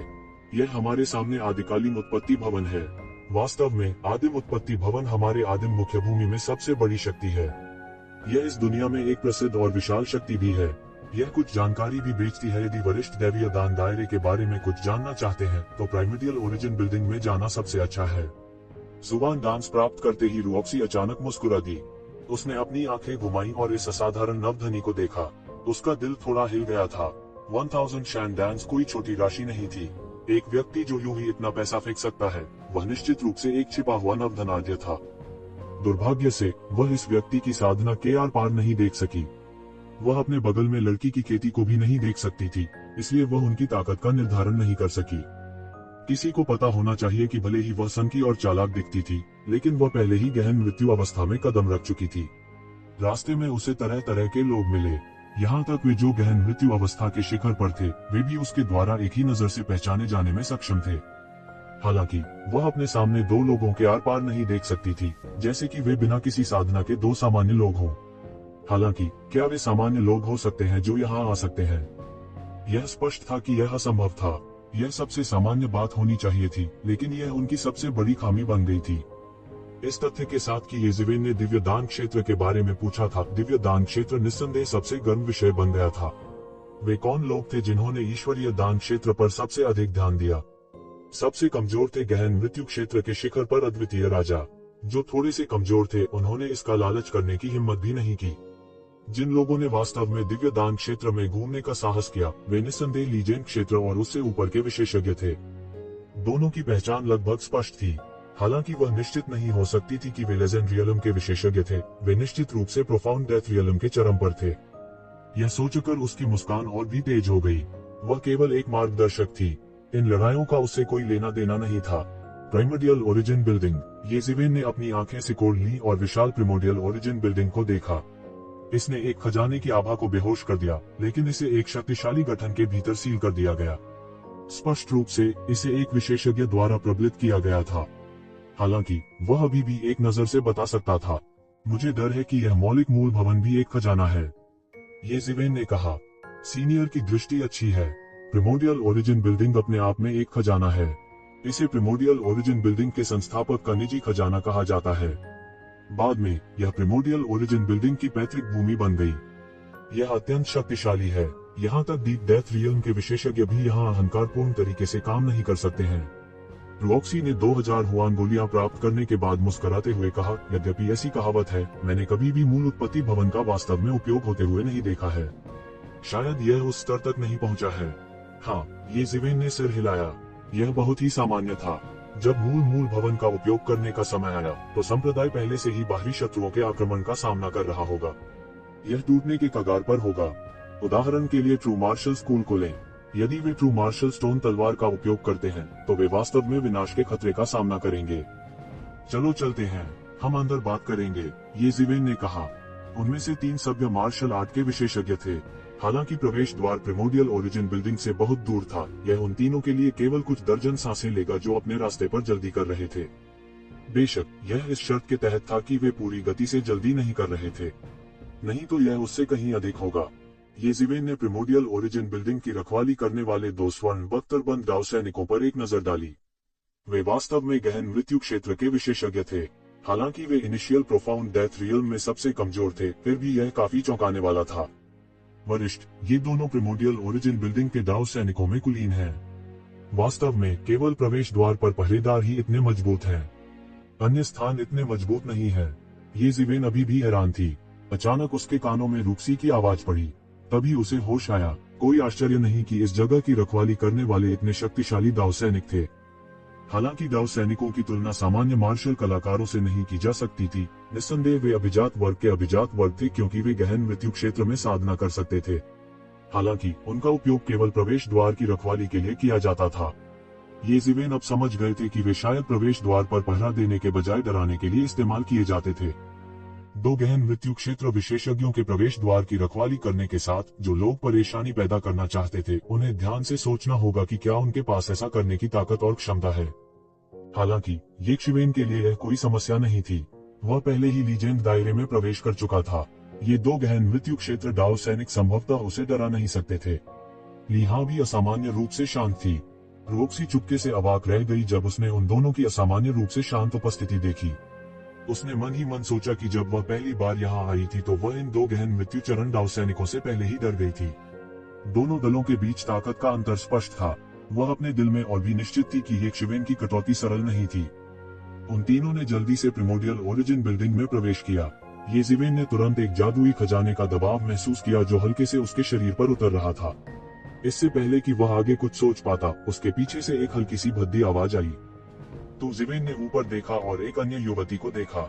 इस महिला का फिगर हॉट था और रिवीलिंग कपड़े पहने हुए थी। उसकी त्वचा गोरी और सुंदर थी, लेकिन उसके चेहरे पर उत्तेजक भाव था। उसके बगल में एक सुंदर युवक उसकी कमर को पकड़े हुए था। उनकी हरकतें काफी ओछी थीं। उसके सीने पर कपड़े थोड़े ढीले थे और उसके चेहरे पर एक आलसी मुस्कान थी, जैसे उसे किसी चीज की परवाह नहीं थी। छोटी बहन, मुझे उम्मीद नहीं थी कि तुम अभी भी जीवित हो। टस्क टस्क, तुम वास्तव में भाग्यशाली हो। खुले कपड़ों वाली महिला ने रोक्सी को मुस्कुराते हुए देखा, जैसे वह कोई चमत्कार देख रही हो। बड़ी बहन रोकिंग, हत्यारे मेरा पीछा कर रहे थे। यह तुम्हारा काम था, है ना? रोक्सी की खूबसूरत आंखें गुस्से से भरी हुई थी, मानो उसका गुस्सा फूटने ही वाला था। आप क्या सोचते हैं? महिला रोकिंग फूल की तरह हिलती हुई खिलखिला उठी। तुम, रोक्सी ने दांत पीसते हुए कहा, यह तुम ही हो। येशिवेन इन दोनों बहनों को देखकर कुछ चकित थी। जाहिर तौर पर दोनों पक्षों के बीच संबंध सामान्य नहीं थे। यह उस बिंदु तक था जहां उन्हें अपनी ही बहन को मारने के लिए एक हत्यारे को भाड़े पर लेना पड़ा। अंत में उनके मन में एक दूसरे के लिए किस प्रकार की गहरी घृणा थी। तो क्या हुआ अगर यह मैं था? तुम मेरा क्या कर सकते हो? रोकिंग खिलखिला उठी, मानो उसके कड़वे और तामसिक रूप को देखना काफी दिलचस्प था। तुमने संप्रदाय को धोखा दिया और अब तुम मुझे जाने भी नहीं देना चाहते। रोक्सी ने गुस्से में कहा, वह बूढ़ा कमीना हमेशा तुम्हारा पक्ष धर रहा है। तुमने संप्रदाय में मुझसे बहुत बाद में प्रवेश किया। संप्रदाय के सभी संसाधन तुम्हारे पास क्यों गए? रोकिंग ने उदासीनता से कहा, अब वह बूढ़ा कमीना भी मर गया है। देखते हैं कि भविष्य में कौन आपकी रक्षा कर सकता है। टस्क टस्क बेबी, क्या यह तुम्हारी अच्छी कनिष्ठ बहन है? वह अच्छी दिखती है। क्यों? क्या यंग मास्टर दाई को मेरी छोटी बहन में दिलचस्पी है? रोकिंग ने यंग मास्टर दाई को देखते हुए आकर्षक मुस्कान बिखेरी। उसका चेहरा एक आकर्षक मुस्कान से भर गया। हाँ, आप मुझे सबसे अच्छी तरह जानते हैं। बहनों, मैं उन्हें सबसे ज्यादा पसंद करता हूँ। युवा मास्टर दाई अश्लील रूप से मुस्कुराए और रोकिंग के मोटे नितंबों को थपथपाया, जिससे आंख मारने वाली लहरें उठी। इस समय रोक्सी पहले से ही गुस्से में अपने दांत पीस रही थी। वह आगे बढ़ने ही वाली थी कि अचानक उसके कंधे पर एक हाथ आ गया। क्या तुम यहाँ मेरे मार्गदर्शक बनने के लिए नहीं हो? जब आप कुछ देखते हैं तो आप क्यों रुक जाते हैं? येशिवेन की उदासीन आवाज निकली। रोशी ने एक पल के लिए घूर कर देखा, फिर जोर से हंस पड़ी। येशिवेन उनकी तुलना चीजों से कर रही थी। निश्चित रूप से उस युवा मास्टर दाई का रंग अचानक गिर गया। उसने गुस्से से येशिवेन को देखा, फिर कहा, लड़के, तुमने क्या कहा? सभी पहलुओं से येशिवेन बता सकता था कि वह केवल कुछ 100 साल का था, इसलिए उन्हें इन विशेषज्ञों में केवल एक कनिष्ठ माना जा सकता था। चलकर येशिवेन ने उसे नजरअंदाज कर दिया और सीधे रोक्सी से कहा, वरिष्ठ, तुम सही हो। रोक्सी ने सिर हिलाया और मुस्कुराते हुए कहा, घुटन और असहजता का एहसास अभी अभी गायब हो गया था। रुकना। यंग मास्टर दाई ने एक कदम आगे बढ़ाया और उन दोनों को रोक लिया। मूल रूप से यह यंग मास्टर आज अच्छे मूड में था और आप दोनों के साथ इसके बारे में कोई झगड़ा नहीं करना चाहता था। तुम्हारे पीछे वाली औरत भी बुरी नहीं है। उसे इस यंग मास्टर के बिस्तर को गर्म करने दो और मैं तुम्हें जाने दूंगा। अन्यथा आप दोनों आज प्रिमोडियस पवेलियन से बाहर निकलने का सपना देख सकते हैं। सीनियर, रोक्सी ने देखा कि यह यंग मास्टर दाई शत्रुतापूर्ण होने वाली थी और तुरंत कुछ चिंता के साथ कहा, मैं देखना चाहता हूं कि क्या मैं इस प्रिमोडियस मंडप से बाहर निकल सकता हूं। येशिवेन के मुंह का कोना उपहास में खिंच गया। उसकी आंखें हत्या के इरादे से भरी हुई थीं। यह यंग मास्टर दाई वास्तव में बोल्ड थी। उसने वास्तव में अपने कुत्ते के पंजे को लिया की ओर खींचने का साहस किया। यह बस उसके दिल के उल्टे पैमाने को छू रहा था। यंग मास्टर दाई, मुझे मत बताओ कि तुम यहाँ लड़ना चाहते हो। प्रिमोडियस पवेलियन ऐसी जगह नहीं है जहाँ आप लापरवाही से काम कर सकते हैं। रुक्सी ने एक कदम आगे बढ़ाया और कहा, हे छोटी बहन, आपको क्या लगता है कि यंग मास्टर दाई कौन है? क्या वह एक जंगली आदमी है जिसे तुम यूं ही वापस ले आए हो? यंग मास्टर दाई ग्रेट चेंज डिवाइन कल्ट के एक बुजुर्ग का बेटा है। वह ग्रेट चेंज डिवाइन कल्ट के युवा गुरु हैं। मुझे लगता है कि आपने ग्रेट चेंज डिवाइन कल्ट के नाम के बारे में सुना है। रॉक्सी इस तरह खिलखिलाई जैसे उसने दुनिया का सबसे मजेदार चुटकुला सुना हो। ग्रेट चेंज डिवाइन कल्ट का नाम सुनते ही रॉक्सी की अभिव्यक्ति अचानक बदल गई। उसने जल्दी से येज़ेवेन को एक संदेश प्रेषित किया। वरिष्ठ महान परिवर्तन दिव्य संप्रदाय पास की दुनिया में एक संप्रदाय है। संप्रदाय में अनगिनत विशेषज्ञ हैं। संप्रदाय में दिग्गज विशेषज्ञ भी हैं। इनसे निपटना बहुत मुश्किल होता है। हम एक कदम पीछे क्यों नहीं हट जाते? उसके लिए एक महान विशेषज्ञ आकाश जितना बड़ा था। वे ऐसी प्रतिद्वंद्वी नहीं थी जिससे वह बराबरी कर सके।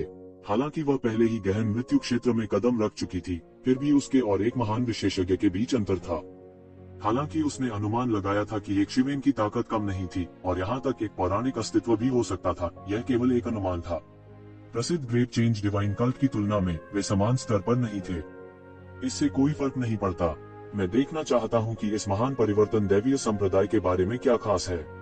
मैं उन्हें छू भी नहीं सकता या उन्हें उत्तेजित नहीं कर सकता। येज़ेवेन ने सिर हिलाया। उसने रॉक्सी की बातों को बिल्कुल भी गंभीरता से नहीं लिया। वो बोलने ही वाला था कि उसने देखा कि यंग मास्टर दाई ने देखा कि एक शिवेन कुछ देर के लिए नहीं बोली। उसने सोचा कि एक शिवेन डर गई थी। इस बार उसका चेहरा और भी ढीठ हो गया। अब आप जानते हैं कि इसे कैसे पछताना है। दुर्भाग्य से बहुत देर हो चुकी है, यंग मास्टर दाई ने ठंडेपन से कहा। जिस दिन से मेरा जन्म हुआ है तब से किसी ने मुझे नजरअंदाज करने की हिम्मत नहीं की है। आज मैं तुम्हें अपना अपमान करने के परिणामों के बारे में बताऊंगा। तो पता चला कि तुम्हारी माँ है लेकिन पिता नहीं है। चूंकि तुम्हारे माता पिता ने तुम्हें यह नहीं सिखाया कि कैसे व्यवहार करना है, तो मैं तुम्हें एक सबक सिखाता हूँ। येज़ेवेन ने ठंडेपन से कहा। हा, यह सुनकर युवा मास्टर दाई अत्यधिक गुस्से में हंस पड़े। वो एक शिवेन से पहले ही पूरी तरह से नाराज हो चुका था। आप सभी मेरे रास्ते से हट जाओ। मुझे परवाह नहीं है अगर आप गलती से मुझे चोट पहुंचाते हैं। युवा मास्टर दाई जोर से दहाड़े। इसे आसपास के दर्शकों के लिए एक स्पष्टीकरण के रूप में माना जा सकता है। फिर वह मारने के इरादे से येक शिवेन की ओर बढ़ा। तुम्हें क्या लगता है कि तुम कौन हो? तुम वास्तव में इस युवा मास्टर के सामने इतने ढीठ होने की हिम्मत करते हो? बूम! उसके शरीर पर आभा तुरंत फट गई। वह शक्ति जो गहन मृत्यु अवस्था के शिखर से संबंधित थी, एक पल में सभी दिशाओं में फैल गई। हालांकि आसपास के दर्शकों के पास भी बड़ी साधना थी, लेकिन वे सभी इस क्षण उड़ गए। वे जरा भी प्रतिरोध नहीं कर पाए। Peak profound death stage. इतनी ताकत के साथ यह कोई आश्चर्य की बात नहीं थी कि वह इतना अहंकारी था। वास्तव में इतनी ताकत उसके लिए एक छोटी सी दुनिया पर शासन करने के लिए पर्याप्त थी जो उससे थोड़ी कमजोर थी। कुछ पुराने राक्षसों के अलावा जो कई वर्षों से नहीं देखे गए थे, गहन मृत्यु चरण का शिखर पहले से ही सबसे मजबूत विशेषज्ञ था जिसे हर कोई देख सकता था। युवा मास्टर दाई की भौहें खुली हुई थीं। वह क्रोध से जल रहा था। इस येज़ेवेन ने वास्तव में उसके सामने अहंकारी और निरंकुश होने का साहस किया। वह बस मौत को दावत दे रहा था। उसने मूल रूप से येक शिवेन की परवाह नहीं की। यह ऐसा था जैसे उसके अधीन कोई गुलाम अचानक विद्रोह करने लगा हो। क्या महान परिवर्तन दिव्य संप्रदाय! चूंकि तुम्हारे माता पिता ने तुम्हें नहीं बुलाया था, तो मैं तुम्हें ठीक से सबक सिखा दूं। येक शिवेन के चेहरे पर कुछ गुस्सा झलक आया। अच्छा लड़का, युवा मास्टर दाई ने उपहास किया।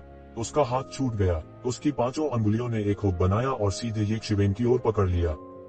दाई की भयावह आभा ने पूरे आकाश को हिंसक रूप से कांपने का कारण बना दिया। आसपास के दर्शक डर के मारे पीले हुए बिना न रह सके। कुछ लोग ऐसे भी थे जो यंग मास्टर दाई की पहचान पहले ही पहचान चुके थे। हालांकि वह शक्तिशाली कार्य करने के लिए महान परिवर्तन दैवीय संप्रदाय की प्रतिष्ठा पर निर्भर था, लेकिन इसका मतलब यह नहीं था कि वह एक ऐसा पुरुष था जो एक महिला पर निर्भर था। उनके अहंकार और निरंकुश कार्यों ने बहुत से लोगों को आहत किया था। यह अज्ञात था कि उसने कितने परिवारों को जन्म दिया था। कई लोगों ने ग्रेट चेंज डिवाइन संप्रदाय की प्रतिष्ठा की परवाह नहीं की और उसके साथ मिलकर नाश करना चाहते थे। हालांकि वे ऐसा करने में असमर्थ थे और आसानी से उससे हार गए। उसके द्वारा कई लोगों को प्रताड़ित कर मौत के घाट उतार दिया गया था। बहुत से लोगों की नजरों में येक शिवेन की ओर देखने वाली निगाहें पहले से ही अतुलनीय रूप से दयनीय थीं। यह व्यक्ति शायद दूसरों के नक्शे कदम पर चलने वाला था। हालांकि जब हर कोई सदमे में था, एक पतला हाथ सीधे शून्य से बाहर निकल गया। एक थप्पड़ की अतुलनीय रूप से तेज और स्पष्ट आवाज निकली। यह पतला हाथ युवा मास्टर दाई के चेहरे पर बेरहमी से थप्पड़ मारने से पहले एक ठंडी हवा के झोंके की तरह था। थप्पड़ की इस तेज और स्पष्ट आवाज ने सीधे सबके दिलों पर वार किया। ऐसा इसलिए था क्योंकि जिसने उसे थप्पड़ मारा था वह लिया थी, जिस पर उन्होंने पहले ध्यान नहीं दिया था। ये जीवेन के पीछे लिया ने भी अपनी आभा वापस ले ली थी। उसका रूप वैसा ही था जैसा कई साल पहले जब उसने उसका छोटा सा हाथ पकड़ा था और खंडहर से बाहर निकला था। हालांकि जिस बात को पूरी तरह से नजरअंदाज कर दिया गया था वह यह थी कि वह पहले जैसी नहीं रही। वास्तव में उसकी साधना गति ये शिवेन की गति से भी तेज थी। यदि इस तथ्य के लिए नहीं कि उसके कबीले के पास इस समस्या को हल करने का कोई तरीका नहीं था, तो वह अब तक मिथक क्षेत्र में कदम रख चुकी होती। भले ही उसे मिथक के दायरे में कदम रखना बाकी हो, लेकिन वह ऐसी नहीं थी जिसे यंग मास्टर दाई आसानी से अपमानित कर सके। टकराना। एक थप्पड़ की आवाज के बाद यंग मास्टर दाई को तब तक थप्पड़ मारा गया जब तक कि वह घूमना शुरू नहीं कर दिया, जिसके बाद उसे बेरहमी से बाहर फेंका गया और सीधे दीवार में पटक दिया गया। कुछ सेकंड के बाद ही सभी ने प्रतिक्रिया दी। बहुत से लोग ठंडी हवा की सांस लेने से खुद को रोक नहीं पाए। यंग मास्टर दाई के मूल रूप से सुंदर चेहरे को पहले ही इस हद तक थप्पड़ मार दिया गया था कि आधी हड्डियां पहले ही टूट चुकी थीं।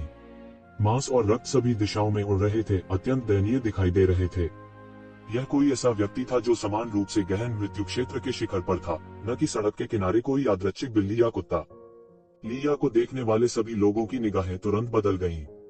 हालांकि वे अभी भी यह देखने में असमर्थ थे कि लिया की ताकत किस स्तर तक पहुंच गई है। वह कम से कम गहन मृत्यु क्षेत्र के चरम पर एक अस्तित्व थी। जहां तक मिथक क्षेत्र की बात है, इसे केवल एक अकल्पनीय स्तर पर ही कहा जा सकता है। ये जीवेन मुस्कुराया और उसने लिया के सिर को थपथपाया। कई साल पहले की तरह ही उनके चेहरे पर कुछ सुकून देने वाली मुस्कान थी। शाबाश, ऐसा लगता है कि आपकी साधना में देरी नहीं हुई है।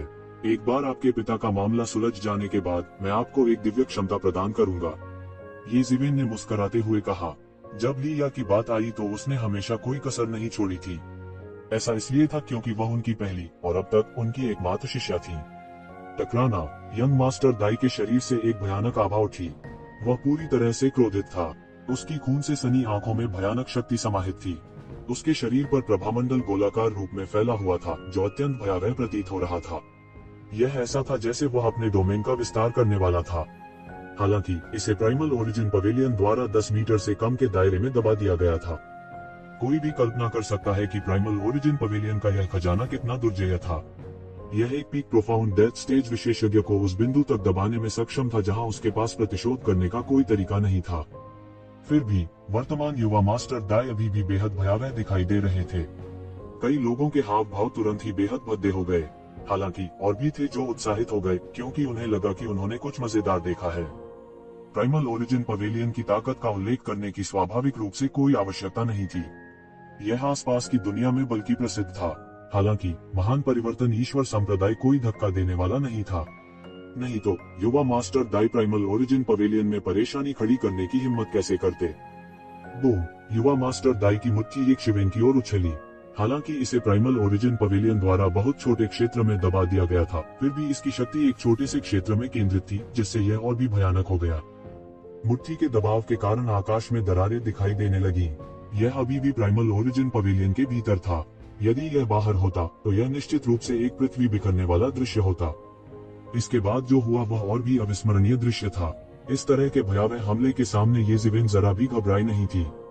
युवा मास्टर दाई व्यवहारिक रूप से एक पल में ही झपट चुके थे। केवल इसी क्षण ये शिवेन ने अंत में प्रतिक्रिया व्यक्त की। उसने अपना पैर उठाया और लात मारी। ट्रू युआन में जरा सा भी उतार चढ़ाव नहीं था। यह ऐसा था जैसे यह सिर्फ एक साधारण किक हो। तभी सबके सामने एक हैरतअंगेज दृश्य सामने आया। ये जीवेन के पैर के नीचे युवा मास्टर दाई का भयानक मुट्ठी इरादा अप्रत्याशित रूप से एक पल में ढह गया। यह एक दूसरे विभाजन में सफाई से टूट गया। ये शिवेन का पैर जहां भी जाता, मुट्ठी का इरादा वहीं गिर जाता। कोई विश्वास नहीं कर सकता था कि यह कितना भयानक था। इसके बाद ये जीवेन का पैर सीधे युवा मास्टर दाई के चेहरे पर लगा। टकराना। एक और अतुलनीय तेज गड़गड़ाहट सुनाई दी। ऐसा लगता है कि ये जीवेन ने बिल्कुल भी ताकत नहीं लगाई थी क्योंकि युवा मास्टर दाई को एक ही किक से उड़ा दिया गया था। वह प्राइमल ओरिजिन पवेलियन की दीवारों में धंस गया, जिससे दरारें दिखाई देने लगी। इस समय उसके सिर से काफी खून बह रहा था और पैर रखने से उसकी खोपड़ी फट गई थी। फुफकार। आसपास के लोगों की सांसें थम गईं। किसी को उम्मीद नहीं थी कि एक शिवेन इतनी खूंखार होगी। अभी अभी लिया की तुलना में उसकी हरकतें और भी हल्की थीं। आग और धुएं का नामो निशान तक नहीं था। इस समय हर कोई अभी भी कैसे नहीं समझ सकता था कि एक शिवेन की ताकत शायद इस यंग मास्टर दाई से कहीं अधिक थी। अन्यथा इस यंग मास्टर दाई को इतनी आसानी से अपंग करना उसके लिए मूल रूप से असंभव था। यह सिर्फ एक पैर था और उसने किसी जादुई शक्ति या पैर की किसी तकनीक का उपयोग नहीं किया। यह एक बहुत ही सरल कदम था, लेकिन यह वास्तव में ऐसा प्रभाव पैदा कर सकता था। यह एक पौराणिक आकृति थी, बस यही एक विचार था जो सभी के मन में कौंधा। केवल एक महान व्यक्ति के पास ही ऐसी ताकत हो सकती है। इसी तरह केवल एक प्रसिद्ध हस्ती ही महान परिवर्तन संप्रदाय के खतरे की अवहेलना करने और युवा मास्टर दाई को ऐसी स्थिति में रोकने का साहस कर सकती है। हालांकि ये केवल अनुमान थे और सत्यापित नहीं किए जा सकते थे। जो लोग प्रिमल ओरिजिन पवेलियन में प्रवेश करने में सक्षम थे, वे निस्संदेह सबसे विशिष्ट अतिथि थे। ये लोग कम से कम गहन मृत्यु क्षेत्र के विशेषज्ञ थे। हालांकि उनमें से किसी ने भी इस समय गुस्ताखी करने की हिम्मत नहीं की। भले ही एक शिवेन एक महान विशेषज्ञ थे या नहीं, वह कोई ऐसा व्यक्ति नहीं था जिसे वे भड़का सकें। युवा मास्टर दाई ऊपर चढ़ने के लिए कुछ देर तक संघर्ष करते रहे। वह एक घायल जानवर की तरह दहाड़ा। ये जिवेन ने भावहीन होकर उसकी ओर देखा। उन्होंने हवा में सील अक्षर बनाते हुए सीधे एक सील को पिन किया और सीधे नीचे दबा दिया। टकराना, एक और तेज आवाज निकली। इस बार युवा मास्टर दाई ऊपर चढ़ने में असमर्थ थे। उसके शरीर पर मुहर का अक्षर उसे पूरी तरह से दबाए हुए सबसे भयावह जंजीर की तरह था। आप मुझे दबाने की हिम्मत करते हैं? क्या आप जानते हैं कि मैं कौन हूँ? मेरे पिता आपको जाने नहीं देंगे। यंग मास्टर दाई ने दहाड़ लगाई। ये जिवेन की भौहें तनी थी। इस तरह का बेवकूफ सिर्फ बेवकूफ था। चाहे वह कितना भी मजबूत क्यों न हो, वह हड्डियों की गहराई में एक प्लेबॉय के स्वभाव को नहीं बदल सकता था। वह महान चीजें हासिल नहीं कर पाएगा। इस स्तर तक खेती करने में सक्षम होने के लिए यह सबसे अधिक संभावना ग्रेट चेंज संप्रदाय के अनगिनत संसाधनों के व्यय का परिणाम था। Heavenly fox young master, Jun Dingtian, Bai Jianxing और अन्य लोगों की तुलना में जिन्हें ये जिवेन ने पहले देखा था, अंतर बस बादलों और कीचड़ की तरह था। वह तो इन विरोधियों के जूते उठाने के भी लायक नहीं था। फिर उन्हें आने दो, ये जिवेन ने उदासीनता से कहा। ये जिवेन का इस तरह के मूर्ख को मारने का इरादा भी नहीं था। यह पूरी बर्बादी थी। इस समय रोकिन पूरी तरह से डर गई थी। उसके दिल में यंग मास्टर दाई, जो लगभग अजेय थी, इतनी आसानी से दब गई थी। सबसे पहले वह उस मामूली सी लड़की के एक थप्पड़ से उड़ गया और फिर इस सुंदर युवक द्वारा उसे आसानी से दबा दिया गया। यह व्यक्ति केवल कुछ 100 साल का लग रहा था। वह उसके जितना पुराना भी नहीं था। वह इतना भयानक कैसे हो सकता है? इस भावना ने उसे ऐसा महसूस कराया जैसे वह उस समय में लौट आई हो जब वह भी अभी संप्रदाय में शामिल हुई थी। यह वही एहसास था जब उसने उस पुराने पाद का सामना किया था। रहस्यमय, शक्तिशाली और अथाह। वैसी ही अनुभूति थी। किसी को पता होना चाहिए कि वह पहले ही गहन मृत्यु के दायरे में कदम रख चुकी थी। उसे ऐसा एहसास देने में सक्षम होने के लिए भले ही यह व्यक्ति मिथक दायरे में नहीं था, वह इससे बहुत दूर नहीं था। यह सोचकर कि उसने वास्तव में इस तरह के एक भयानक विशेषज्ञ को नाराज किया है, वह कांपने से खुद को रोक नहीं सकी। हालांकि जिस बात ने उसे खुश किया वह यह थी कि येशिवेन ने उसकी ओर देखा तक नहीं। उसने सीधे रुओक्सी से कहा, चलो चले, अंदर चले। हालांकि उन्हें रुओकिन के बारे में अच्छी धारणा नहीं थी, लेकिन उन्होंने कभी भी अन्य लोगों के पारिवारिक मामलों में शामिल होने के बारे में नहीं सोचा था। हाँ, वरिष्ठ चकित रुओकिन की तुलना में रुओक्सी का चेहरा मुस्कान से दमक रहा था। उसने वास्तव में उसे गलत नहीं समझा था। ये जिवेन और अन्य सीधे प्रिमोडियल कैस बिल्डिंग में घुस गए, सबकी आंखों के सामने से ओझल हो गए। इस समय सभी ने आखिरकार सांस लेने की हिम्मत की। हालांकि येशिवेन ने शुरू से अंत तक किसी भी शक्तिशाली आभा को प्रकट नहीं किया, केवल उसकी अथाह ताकत, जैसे कि उसने लापरवाही से यंग मास्टर दाई को दूर भेज दिया था, ने सभी को पूरी तरह से डरा दिया था। इस प्रकार की शक्ति कोई सामान्य व्यक्ति के पास नहीं हो सकती थी। यह लगभग पौराणिक मिथक क्षेत्र के विशेषज्ञों के स्तर पर था। ऐसे विशेषज्ञ का सामना करते हुए सभी को डर था कि सांस लेने से भी इस विशेषज्ञ की घृणा भड़क उठेगी, जिससे वह एक ही चाल में मारा जाएगा। अगर ऐसा होता तो उनके पास रोने की जगह भी नहीं होती। यह बहुत डरावना है। जब मैंने एक पौराणिक विशेषज्ञ की जबरदस्त आभा देखी तो मुझे लगा कि मैं पहले से ही बहुत डरावना था, लेकिन अब ऐसा लगता है कि इस तरह की समझ धुएं और आग के निशान के बिना असली शक्ति है। यह सही है, यह वास्तव में भयानक है। वह छोटी लड़की पहले से ही बहुत शक्तिशाली थी, लेकिन यह व्यक्ति और भी अधिक शक्तिशाली है। यह व्यक्ति कौन है? मैंने उसके बारे में पहले कभी नहीं सुना।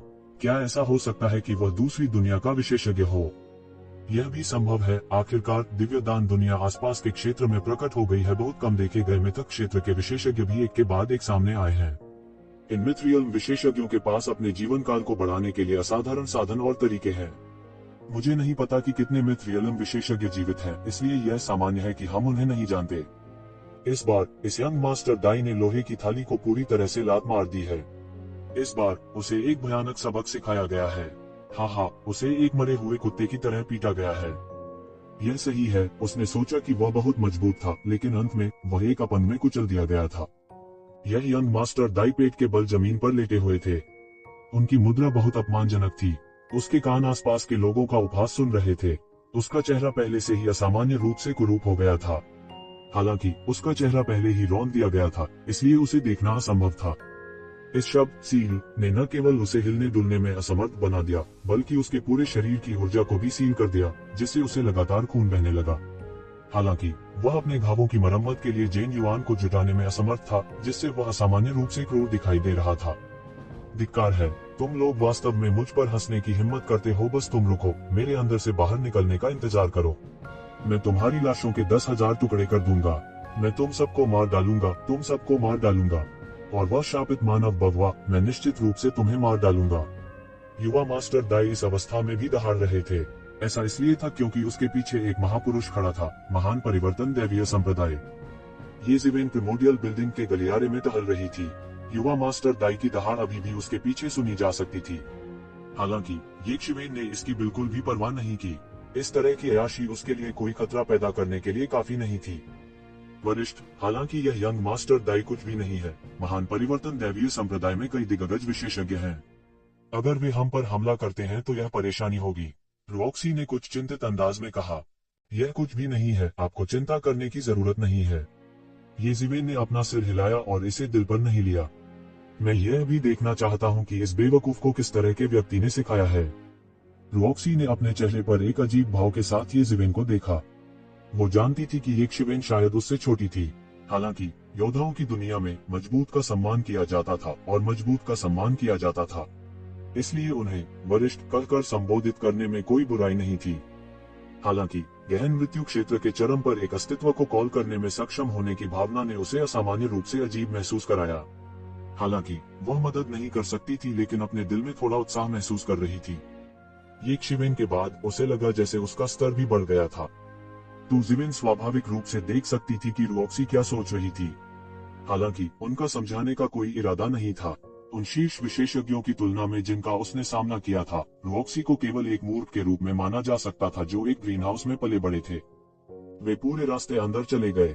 हालांकि यह खबर जितनी तेजी से आगे बढ़ सकती थी, उतनी ही तेजी से फैली।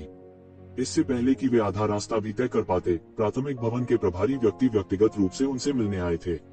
यह एक महान विशेषज्ञ थे।